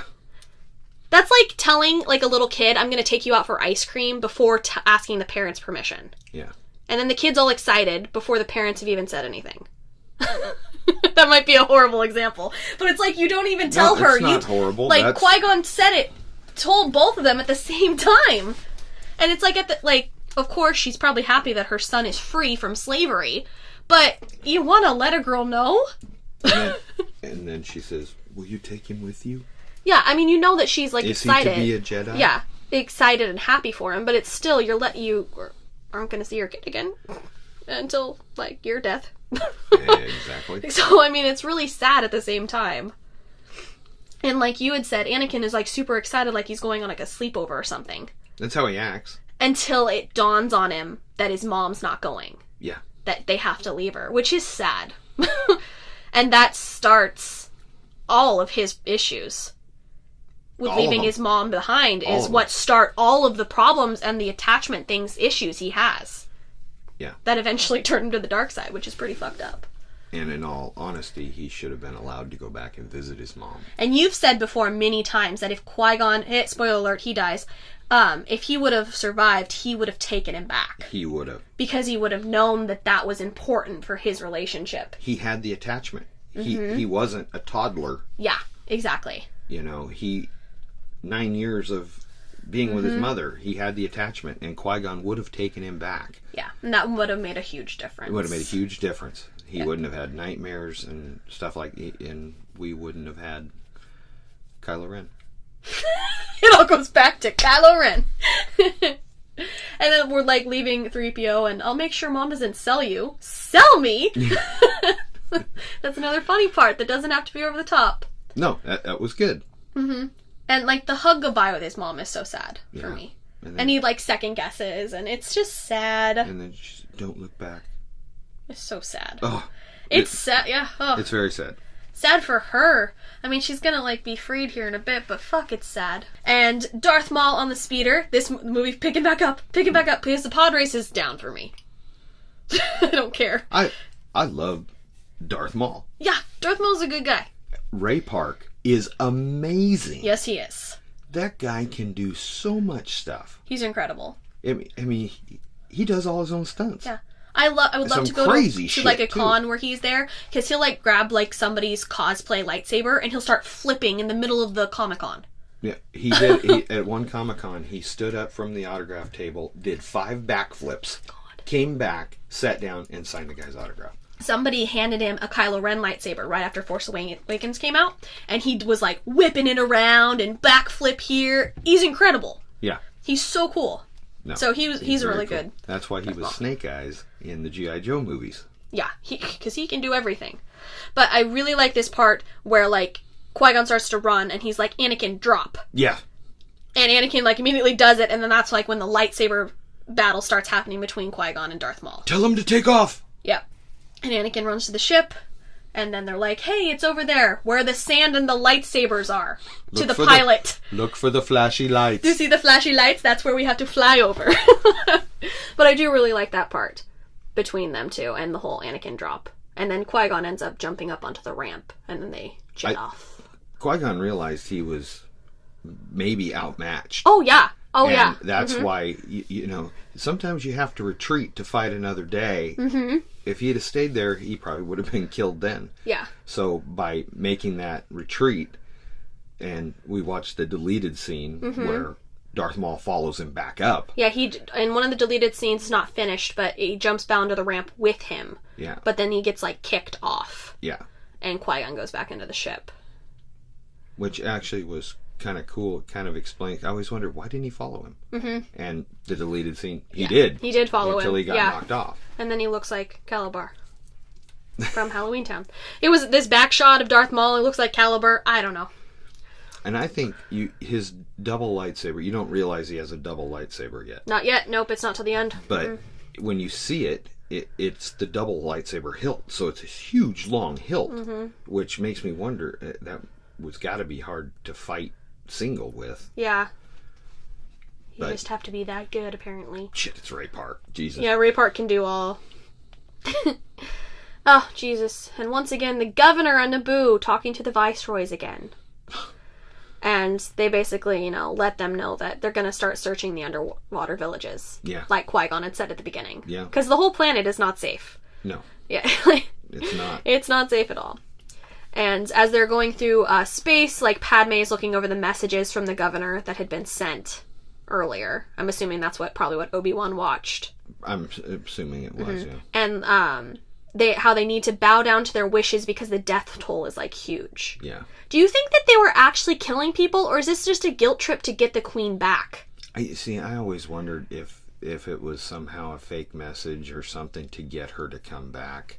Yeah, because they continue to talk, and, like, even she will say, like, the queen's people are dying, but I wonder if it was just bullshit. The queen is sad. Yeah. She looks over and she sees Anakin over there, and he's cold in space. I know. God! Every time! Yeah, go ahead. Go ahead. I'm cold. Warm me with your hotness. He says this every time we see this part. She's trying to be nice, okay? And then, as you said, that's when Anakin says, "You seem sad." Because, you know, she was very beautiful, but sad. Yeah. I don't know where that came from. I wonder where that came from. But it is a good little part for her where the queen is worried for her people. The queen is, she's talking about herself, but Anakin obviously doesn't know that. Yeah. And he gives her the Japor snippet. Yep. That are hella expensive online, guys. Don't buy it. Finally, we get to Coruscant and their arrival and, like, the introduction with Chancellor Valorum and Palpatine are there to greet. Before Zod. Yes, Chancellor Zod. And they're basically saying that they're going to do a special session of the Senate because of everything that's happening on Naboo. This movie is very political. Very political. I understand why they went political with it, to try to set everything up. That's what they're doing. They have to set everything up. You know, and when you think about it, you know, Palpatine's plan.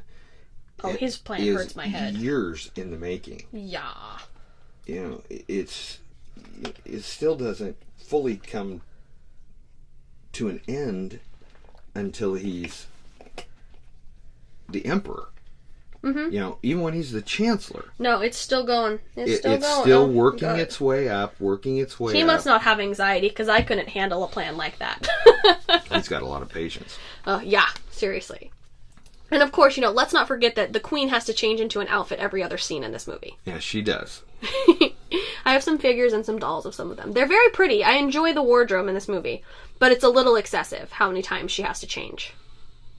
I don't know. Yeah, see, in Star Wars, Leia could fight in her dress, and I don't think... Her dirty ass dress by the end of the movie. Queen Amidala couldn't fight in any of her things. She has to wait till she has a half shirt. No, she fights at the end of this one, you know. I will say and she's wearing normal-ish clothes. She's wearing normal-ish clothes, yeah. I will say that she probably got to wear a bra, unlike Princess Leia. Mm-hmm. So, by this point, like, Palpatine is just manipulating Padme. Like, totally. And his acting is on point for all of this. He's another part of the prequels that you can't tell me he's bad. No, Ian McDiarmid rocks. He's fantastic. And it's little looks. He doesn't even have to say anything. Little looks of, I'm getting my way. Exactly. And it's like, oh, girl, don't be so stupid. But at the same time, she's super young and she has the whole planet in her hands. And it's just like constant manipulation. in all of their conversations. But Chancellor Valorum has been our greatest supporter. Yeah. Now, into the bureaucrats. Yeah, it's so bad. I didn't lisp on that one because he's not the Emperor. He doesn't have a lisp when he's not the Emperor. It's very weird. We get to see the Jedi Council for the first time, which is very cool. I like seeing the different Jedi. Me too. And everything. And we are watching the Blu-ray edition, so it's the better CGI Yoda instead of that ugly-ass puppet that they had. They should have just used the puppet from Empire. Yeah. Because I don't. When I saw it, it was an ugly-ass puppet. Is Yoda sick? He's like 600 years older than he was when he died. He's horrible looking in that. But the CGI on Yoda's better. No, the CGI looks good. He doesn't really look like a cartoon. No, he blends in with the background nicely. No, he looks really good in it. And Qui-Gon mentions that he wants to train Anakin. Yeah. Basically, is letting the council know that he wants to train this little orphan kid, little orphan Annie. Little orphan Annie. And we do get to see Kanan's master. We mentioned that. Kanan is from Star Wars Rebels, that cartoon, if you guys watch that. You get to see Kanan's master back there. A few different shots. Yeah. And there's another Yoda in there, too. No, girl. I don't know. Yaddle. Yeah, she's in that Star Wars book that we have. Yeah. And Mace Windu is, like, literally already over the idea of Anakin. Oh, yeah. He's like, Jesus, come on. But Qui-Gon doesn't exactly go with the flow with the Jedi Council. Obi-Wan mentions that a few times. Yeah. He kind of goes to his own little thing. That's why I say Qui-Gon's the rockinest Jedi, because he is more in touch with the living force, not the set in their ways of the Council. Yeah. Qui-Gon's idea of thinking is what Luke is talking about in The Last Jedi. Of what the Jedi were wrong versus what the Jedi should be. Exactly. Qui-Gon was on that path. Yes, he was. And he learns the way to come back from the nether world of the Force. Yes, he does. Because I also think that might be Qui-Gon is more in touch with that, so maybe he's not as good of like a lightsaber dueler as Darth Maul, but he's way better at the Force aspect of being a Jedi. Yeah, everybody has their specialty, you know. The best lightsaber duelist is supposed to be Mace Windu, because he uses a form of lightsabering. Lightsabering? Yeah, I don't know what the term is. But it almost takes you to the dark side. Oh, okay. And there's a certain name for it, but I can't remember it. And Anakin goes to see Padme to tell her goodbye, because he thinks he's going to go train to be a Jedi, and he might not see her again. And the Queen, is there instead. I actually really like this scene, because it's, actually the Queen. It's actually Padme in the get-up now. And we will tell her. I sent Padme on an errand. Yeah. Be assured, her heart goes with you. Yes, I just think it's cute. It is. You can kind of see, the smile that he came to come and say goodbye to her or whatever. I think it's cute. Yeah, it's good. Then we're to the Senate. And you have Palpatine's speech, which is then introduction to Padme and hands it over to Padme. And she's talking about what's happening with the Trade Federation, and their little pod immediately denies it. So do you think the dudes in the Senate, literally aren't part of it? And it's, rogue people from their thing working? Or do you think that they know? That's a really good question. Because it could be just rogue people from their... Yeah, it could be. Just because, these two fuckers are idiots doesn't mean all of them are. And they're light years away from each other. Yeah. So they could be, screwing around over here doing this one thing, and the Senate representatives of their people wouldn't exactly know. Yeah. That's a good point. I think it kind of might just be they're doing their own thing instead of the entire... They're being manipulated by Palpatine. Yeah, they're being stupid. Everyone is being manipulated by Palpatine. The only person that doesn't get manipulated by Palpatine is fucking Luke. Jesus. Yeah, Luke. And then, of course, Palpatine just continues once again to manipulate her further. And like we said, his acting is so perfect. He's just so slimy. Oh, it's such good acting, but it's you watch it and you're like, oh, fucker. Yeah. You know exactly what he's doing. And she looks so sad at the Senate. Yeah. Sad and worried. And just... we're not going to get any help here. No, nothing. And so that's when she suggests a vote of no confidence in Chancellor Valorum. And everybody goes crazy. Everybody goes crazy. And that's basically setting up the new vote for a new chancellor. And, you know, Valorum sits down and is kind of like, wow, bitch, I was trying to help you. Yeah. He kind of looks a little defeated. But... he got railroaded. Yeah. I don't mind that political scene. I think that's a good scene. No, that is a good scene. It's a bit more... I don't know. I like that one. Instead of, like, the slower political parts that are in this movie, I like that one. It's an up point for me. And you do get to see some Wookiees and ETs. Yes. Little ETs. Because when they did Raiders, the Ark of the Covenant had R2 and 3PO on it. Right. In the carving. So George Lucas put ET in the Senate. Mm-hmm. There were 3 ETs in the pod in the Senate. Now, if you go back and watch E.T., when E.T. sees a kid dressed up as Yoda at Halloween, he looks like he recognizes him. Yeah, everyone says that. Everyone said, this is the same universe now. E.T. recognizes Yoda. Exactly. Which is funny. I thought that was good. Mm-hmm. Anakin's force test, and he obviously does great, where he has to identify the objects on the screen. A speeder. A cup. Yep. And he's kind of got a little bit of sass in this part, too. He's got a lot of sass. Right. Really. And then, you know, we mention fear is a path to the dark side. As Yoda's, like, feeling him out. Yeah. Feeling everything. Yoda knows all. I sense much fear in you. Yeah. Jar Jar in, like, this little scene, like, it seems kind of pointless, but it's, like, important at the end, where he mentions, like, the Gungan army. Yeah. It's, like, just a small conversation. A grand army. Yeah, just a small conversation between him and Padme, but it's so important at the end. It's, like, a better Jar Jar scene, because it's needed. And Senator Palpatine has been nominated for Chancellor. Shocking. Yeah. Shocking. Very, very shocking. Should have went with the Alderaan one. Well, that's why when they said Bail Antilles when I first saw it, I'm like, no, that should be Bail Organa. So it's supposedly the correction is Bail Antilles, who was nominated and is like senator at that point, is supposed to be Brea Organa's brother. So that would be Leia's uncle. Yeah. Is the correction. Not because I think the royal line comes from Brea's side and Bail married into it. I believe. No, don't quote me on that. No, that's what you told me the other day. I believe that is accurate. And then by the time we get further on, Bail becomes senator instead. Yeah. Well, that would be 10 years later. Mm-hmm. Yeah, exactly. So that makes sense. They both have the same name. Yeah. And that's... Maybe it's like Bob. In our world. Could be. It's like Bob. Yeah, we talked to Bob. Fred. What's that line from? We'll talk to Bob. Blues Brothers. Blues Brothers. Carrie Fisher movie. Carrie Fisher movie. Great Carrie Fisher movie. Doing her nails while looking at gun books. That rocks.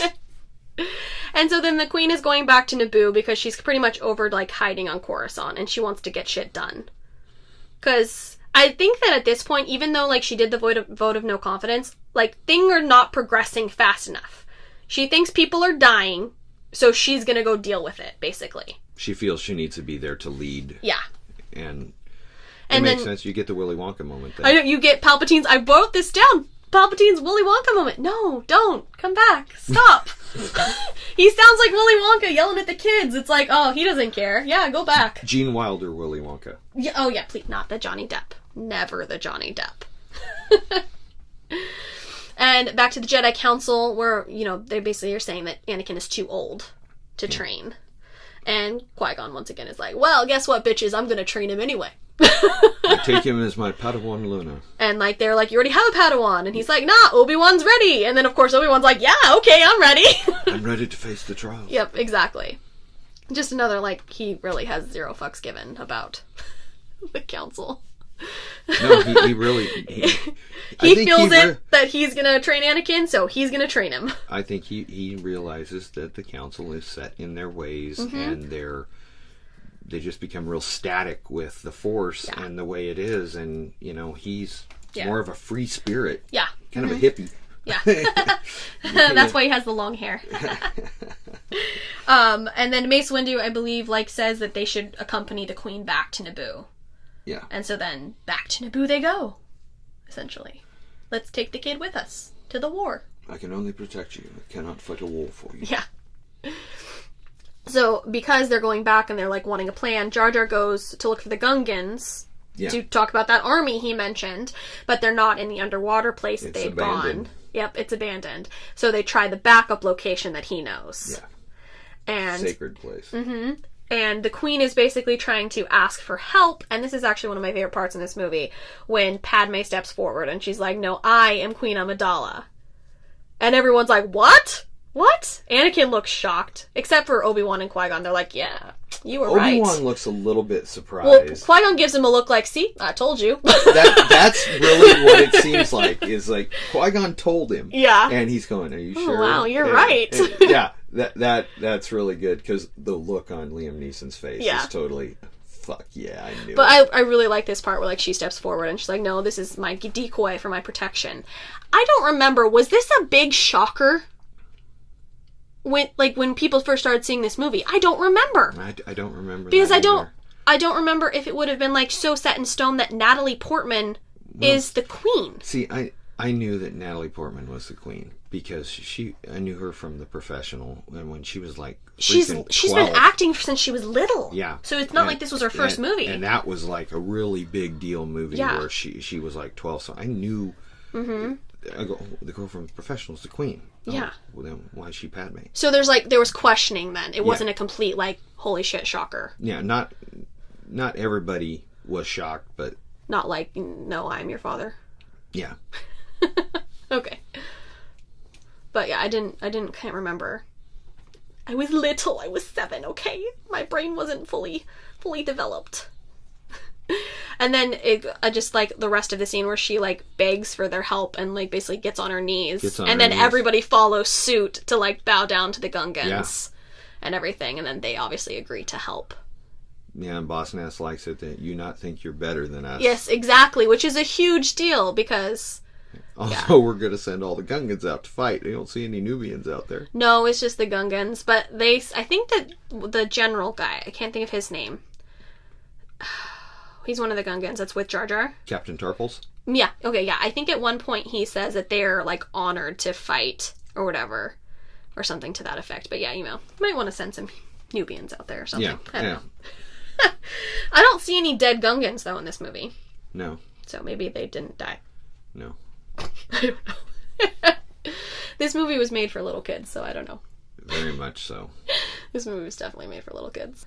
So more in the palace with, like, the Trade Federation dudes, the viceroys, and Darth Maul is there, and, like, I think we mentioned, but Ray Park just looks so cool in his makeup.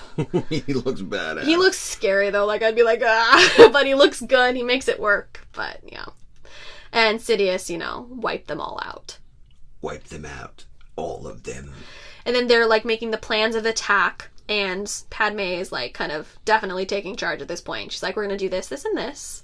And then we're like, well, what if it fails? That's why we must not fail to get the Viceroy. Yeah, because everything depends on it. This is the plan that we're doing, and they're going to do the distraction over here while we go here. Yeah, because later the Viceroy, I thought the fighting was supposed to take place far from here. Yes. Chicken shits. Yeah, big time. Just another reason they're so stupid. But yeah, the Gungan army is, like, prepping on, like, the battlefield, like, and quite literally a field. Like, a giant field, yeah. And the shields go up as, like, the battle droid car things are arriving. The transports. Mm-hmm. Yeah. Which, I love the battle droid transports. The way that the thing comes down and they're all folded up. Yeah. And when they get activated, they just... It goes... Yes, I do like that, out, too. And then they stand up and... And you mentioned the other night when we were watching it that it looks like the bombs from Last Jedi. Yeah, it looks like the bomb racks from Last Jedi. It looks like the same type of racks, and I do like that. As they're getting ready to attack Wakanda. Yeah, I'll get in that later. In Feed, we're, like, breaking into the palace and trying to get the pilots to their ships, because that's a big thing, too, is we want to get the pilots up to the Donut Death Star. Yeah, I really should have looked up what that was called. If they destroy the droid control ship, the droids go down. The droids shut down. Chitauri. Oh, Jesus, I know. I know, I told you all this. And so they're going into the hangar, and Anakin is told to take cover, and he goes into one of the ships with R2. And then the other ships are, like, taking off and heading for the Death Star. The battle droids officially, like, get unfolded and released back on the battlefield. And everything is, like, starting. Yeah. This is, like, the war part of the movie, like, the battle part of the movie. The ships are going up to the space fight, because there's always a land fight and a space fight. Yes. And then on the field is where, like, the droids are starting, and then the other people on Theed. Yeah, and this ending's a 4-point, though. Space, field, palace, lightsaber. No, yeah, very true. Very true. So, because usually there's, like, the 3. Like, I'm thinking of Return of the Jedi. You have, like, the space, you have Endor, you have lightsaber. Yeah. So this one, yeah, you're right. This one's 4 different little bits. Okay, and like you said, when we were watching this, the whole battlefield reminds me of Infinity War. Now, the large shield comes up and around everybody, like Wakanda. The small shields that come up, they're the capes in Infinity Wars, like the Wakanda capes. But, like, the Gungan little shields look like that. It just gave me the same vibe. Like, it's like Marvel stole from Phantom Menace. What? You stole from Phantom Menace? What? Well, they already stole with the Chitauri, because the Chitauri all shut down when Tony destroyed. No, exactly. And that's, like, the same thing. Ship. Like, so it's like Marvel is, like, stole little pieces of Phantom Menace, of all things. Yeah, if you're going to steal Star Wars stuff, there's a lot it's better like maybe, Star Wars no stuff. one watches that one. We'll just steal this. Yeah. But the huge shield and the smaller shields, I just was like, this is Infinity Wars. The bad guys get through the shield. Battle, yeah, exactly. They run towards. It was just like, this is totally Infinity Wars in Phantom fucking Menace. Yeah. It's crazy. You guys will have to tell me if you agree. If you've ever thought about that. The only thing we didn't have is, I am Groot. I am Jar Jar. I am Steve Rogers. So, Anakin, stay in that cockpit. Poor choice of words. Very poor choice of words. Anakin, stay in that cockpit. And then, like, I think this is a pretty epic part, too. Like, when the door opens and Darth Maul is standing there. It's like, dun, dun, dun! And the look on Natalie Portman's face. Yeah, what It's the like, hell is that? Exactly, it's what the hell is that, and then we'll take the long way. Yeah, we'll handle this. Yeah, we'll take the long way. Yeah. And you get, like, a fantastic piece of music, because John Williams is amazing. You get bits and pieces of Duel of Fates during all this lightsaber and battle stuff. It's a fantastic piece of music. It really is. It was so different when it came out. Oh, very different, yeah. I mean, it was like nothing we'd heard in the previous Star Wars movies. Yeah, and definitely. It's an amazing piece of music. Yep.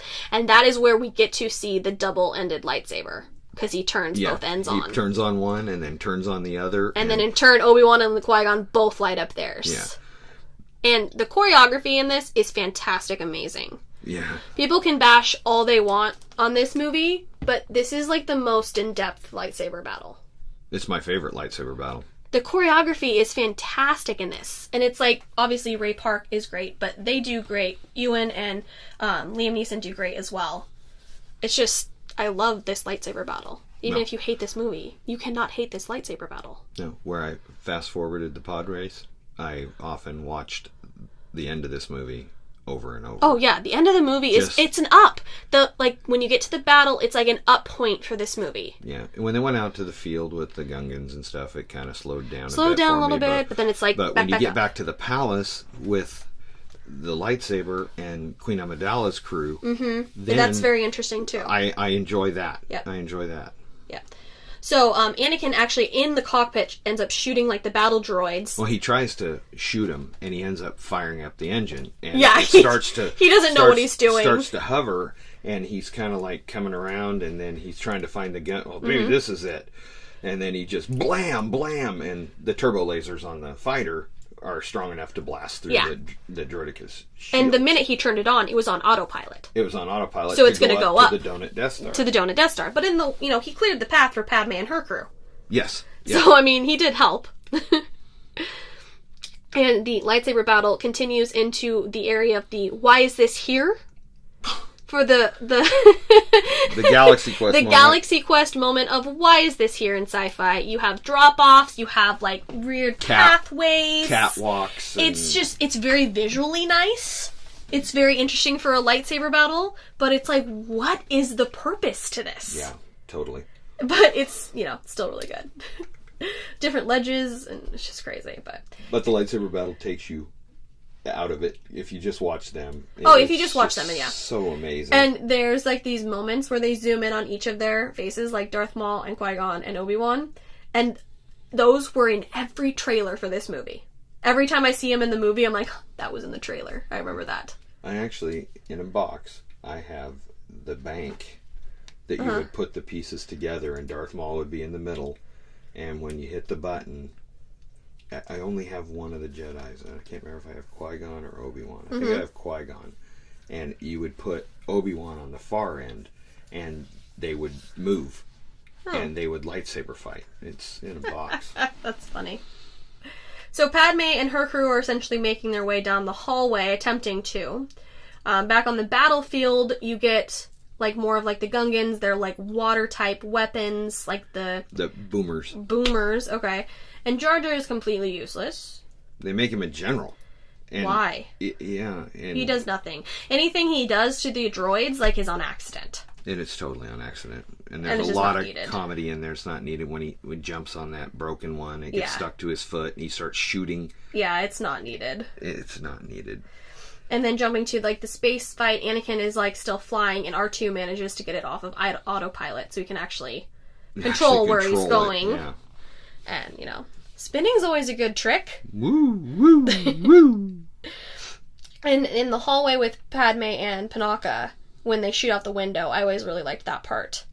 When they use the Batman cable guns? Yeah, the extension guns, aka the Batman cable guns, to pull them up. But, you know, the hallway's blocked, let's just go up. Yeah. Let's just go, although I have a bit of a height problem, so I might have issue with that. Yeah.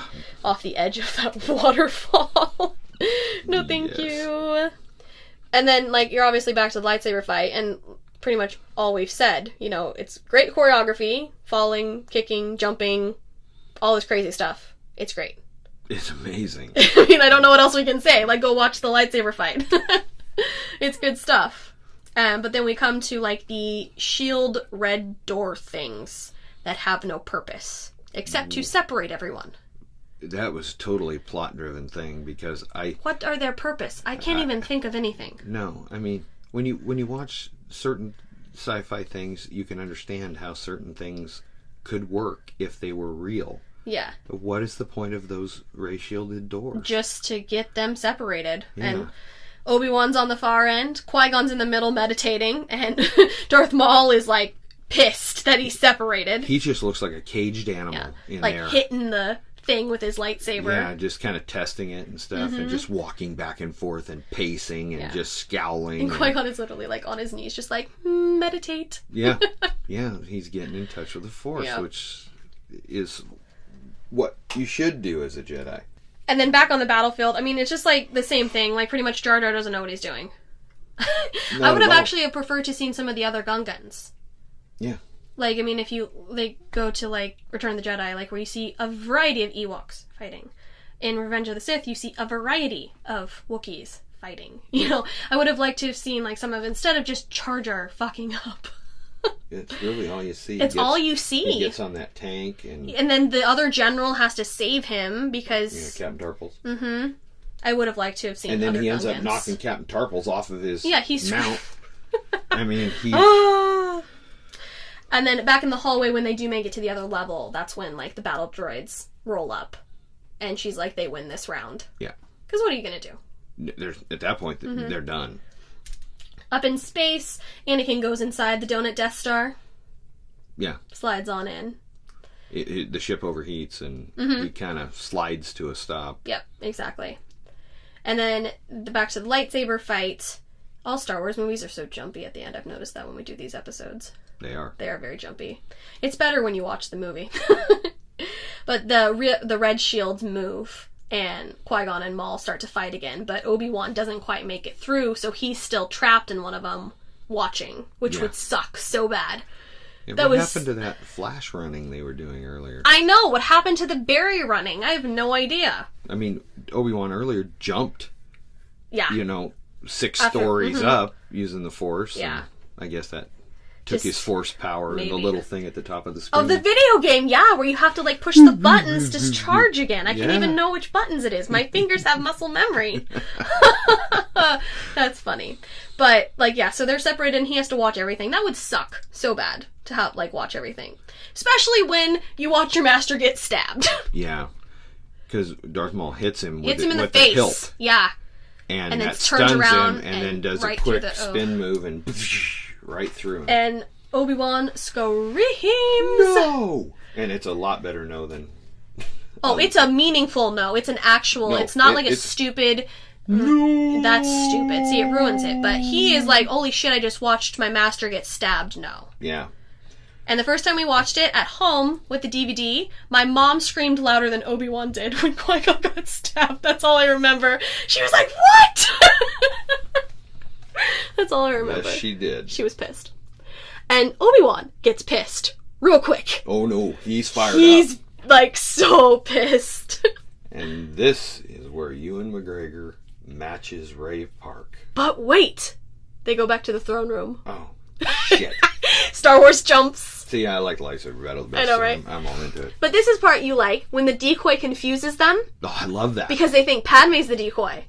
And I thought that's a great move. If you're, like, already in the get-up, go confuse them. Yeah. Because, I mean, essentially that's her job anyway. Get the bad guys away from the actual queen. Yeah. This one is a decoy. Yes.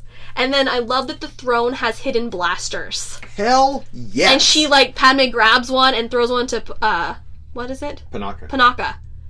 And then she's like, now, voicer, we will discuss a new treaty. Yes. Bam! I do love the hidden blasters. And then you go back to the lightsaber fight with cocky Darth Maul. Because he looks all cocky that, I just killed your master. That's exactly it. That's completely what it is. But, like, as soon as the red little force field thing moves, Obi-Wan goes crazy. And Ewan McGregor matches Ray Park. It's actually Ewan McGregor. He's doing the stunts. He's doing the lightsaber battle against Ray Park, which I think is fantastic. And it's fast. It's fast. It is so fast. Yeah, I love all three of them during the lightsaber fight, but then them two against each other is fantastic too. Yeah. It's like all of the lightsaber stuff is really great. And that's not a stunt double. I always appreciate that. Yeah. Oh, Ewan McGregor is awesome. I mean, that's why Ewan McGregor and Hayden Christensen did they do great all too. the stuff. Mm-hmm. And they have really good moves, but it just, after you watch New Hope and you see the lightsaber battle there between two old men, like you said, bashing their canes together. Yes. This is like incredible. So fast. Yeah. This is what a lightsaber battle should be. Mm-hmm. And Anakin shoots inside the donut Death Star. And hits the main reactor. Yep. And then he starts to fly out, and it's he basically shoots proton torpedoes. Yeah. And then it's like blowing up from the inside, and the people on the outside are like, "I didn't hit it." It's blowing up from the inside. It's one of ours. We didn't hit it. Coming out of the main hold. Now this is pod racing. Yeah. As he's whipping through the ship, which is pretty cool. Yeah. There you go. And then because that went down, the battle droids go down. Yeah. They're so broken. The battle The droids were broken. And the Jedi are my most. Yeah. Met up with Darth Maul and now he's toast. Spoiler alert! Jesus, Weird Al, come on! But I'm still here and he's a ghost. Jesus, why would you put that in a song? Oh my god. And Well, they're on the soundtrack for it. the score, yes. It says like Funeral. It either says Qui-Gon's funeral or Qui-Gon's noble end. Oh, And this is another reason it they came out don't- before the movie, This and is everybody's another- going, "What the fuck?" This is another reason they don't release the score names or the score like before or after the movie. Like they are so picky with that now. Or the books. Jesus Christ, the solo book doesn't come out until September. Oh yeah, it's like so What the extended fuck? now. By that time, I'm not going to give a shit anymore. Yes, you will. Yeah, I will. But Obi-Wan is like down the shaft at I'm this talking point. Audible audiobooks. Audiobooks, yes. The real book may be out, but I can't read, so Oh, pfft. I'm blind. He does Audible. He got me hooked on Audible because I don't have time to read either. But like Obi-Wan is like hanging down the shaft Yeah. at this point, and he's looking at Darth Maul, and he's looking at Qui-Gon's body, essentially, and his lightsaber next to him, because his lightsaber went down the shaft, didn't it? Obi-Wan's? Yes, Darth Maul kicked it down the shaft. Right. And it's like one move, like flinging himself up, grabbing the lightsaber, landing, Flipping over, landing, and slicing Darth Maul in half. Yeah.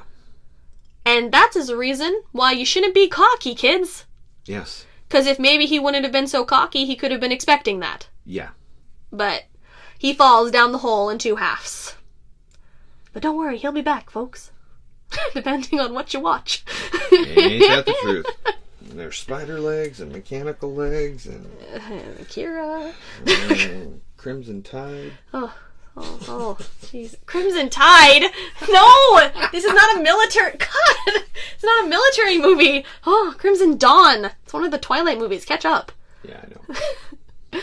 And then Qui-Gon dies, which is depressing as well. Train the boy. He is the chosen one. Yeah. Do you think Obi-Wan ever looked back on that and was like, fucker, you trained the boy. Don't like the boy.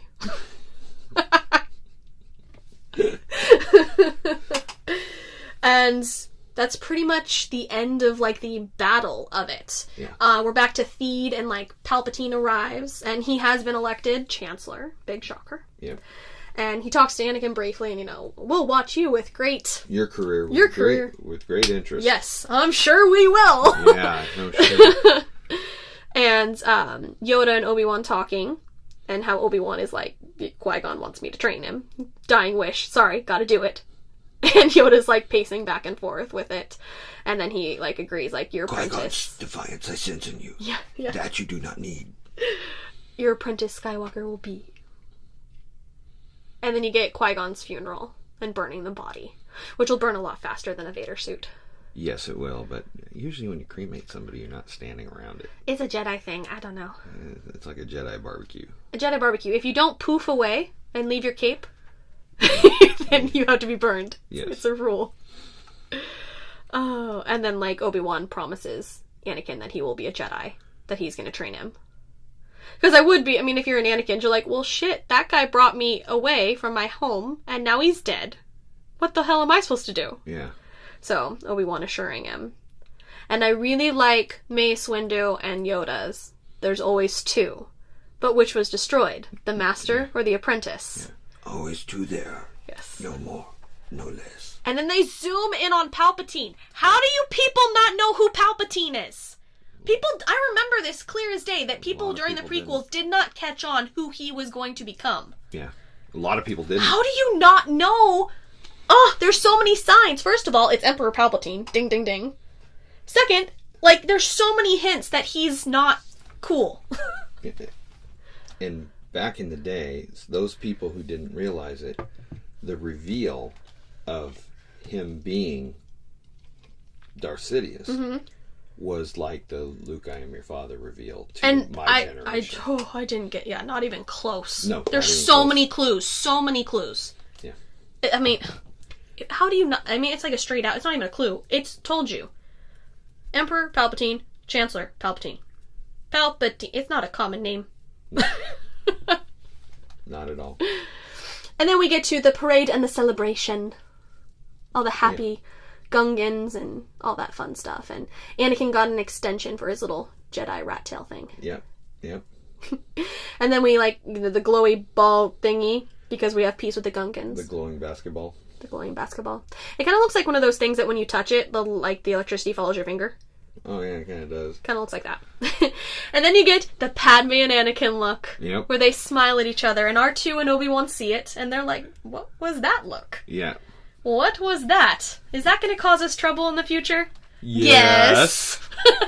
Yes, it will. And then that's it. The end. And this is like A New Hope in the way that it's a very book-ended movie. Yes. Mm-hmm. If they didn't make any more, it's a complete story. Yeah, the movie ended. Yep. Yeah, it's not like a cliffhanger. Mm-mm. It's, start, finish. Nope. That's what I thought, that this movie, the ending of this movie, like, when we first saw it, I thought it was like very much like New Hope, like the medal ceremony. Yeah, medal ceremony. It's the same kind of thing. Yeah, same thing. And all the Jedi are there too. Yeah, all the Jedi are there. The Jedi Council. The Jedi Council's there. Yeah, everybody's chilling for the celebration. But they would have been there for the funeral. Yes. So they stayed and chilled. While we were watching this, like, and I think we talked about it, like, how this movie is, like, multiple movies in one. So much. Like, opening on Naboo, 1. 2, all the stuff on Tatooine. Coruscant, back to Naboo. It's like 4 movies in one. Yeah. And I think that might be why there's, like, so many ups and downs that I don't care for. Why this doesn't, like, you know, top my list. Yeah, I'm just not. Some of the political stuff, that's kind of when I was falling asleep. It's important and it sets things up, but there's a lot of it, and I think it could have been done maybe a little differently. I don't know. This movie did seem like it was forever long. So long. And I had to look up the times for these movies, and Phantom Menace is the same length as Return of the Jedi, which blows my mind away. Because Return of the Jedi just flows. It just flows. It's so quick. It's, like, so quick. But it's 2 hours and 16 minutes. Currently, the longest Star Wars movie is Last Jedi at 2 hours and 32 minutes. The shortest is New Hope at 2 hours and 5 minutes. But this movie just seems so long. I just...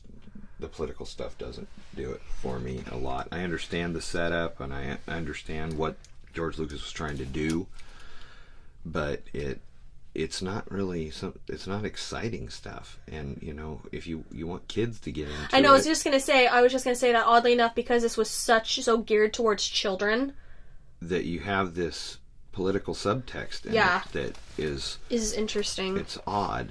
Yeah.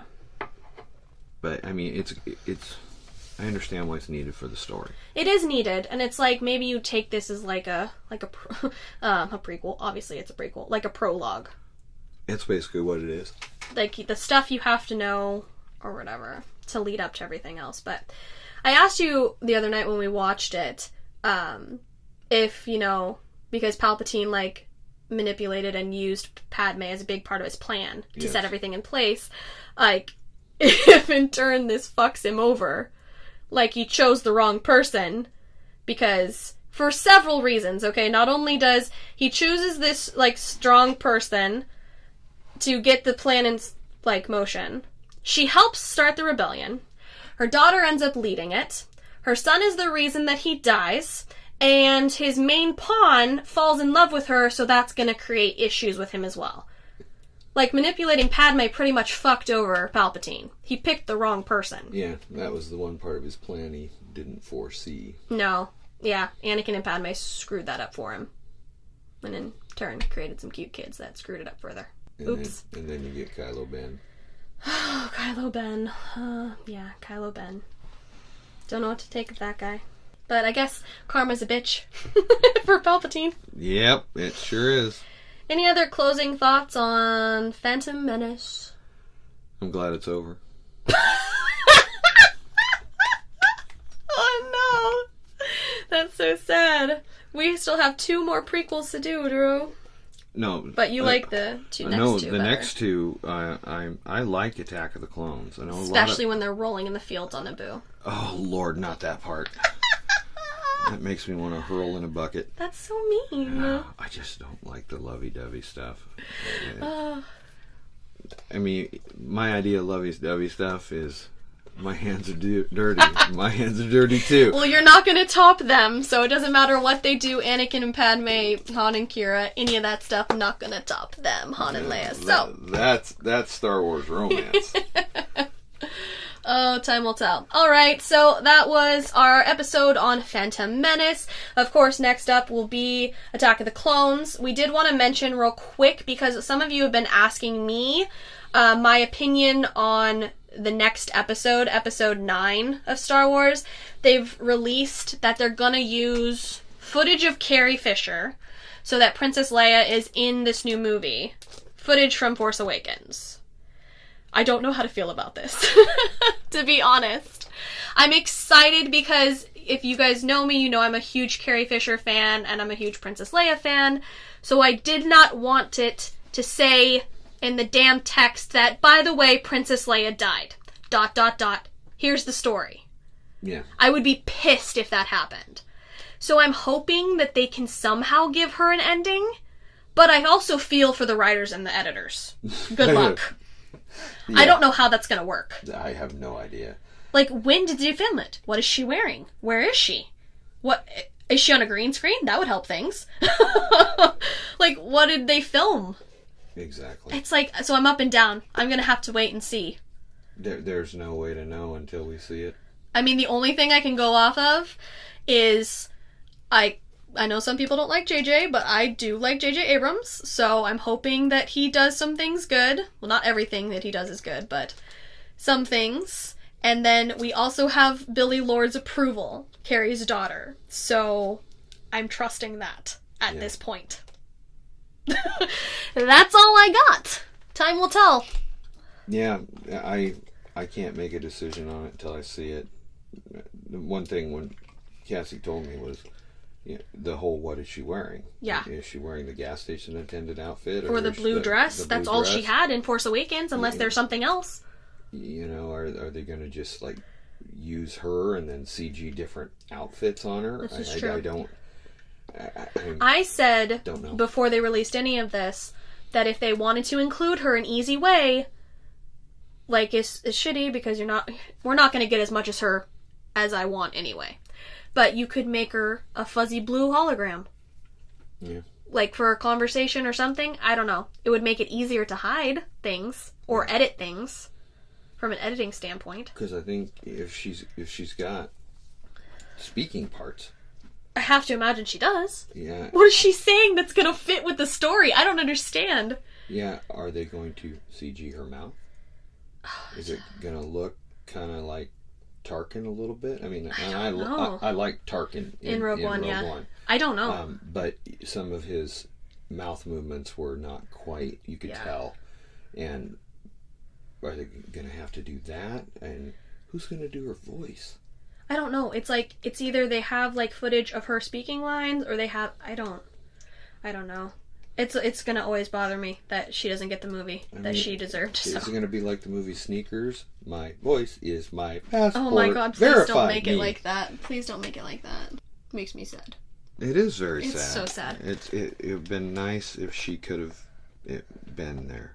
Yeah. To do it. And since it was supposed to be her movie, since we had a Han movie, a Luke movie, and a Carrie movie. It would have been very, very nice because it's sad. So, moral of the story, you guys asked, and I don't know how to feel. Those are my mixed feelings. Time will tell. I'll definitely be very vocal if I think they did Princess Leia wrong, so you'll hear from me. Oh, she will.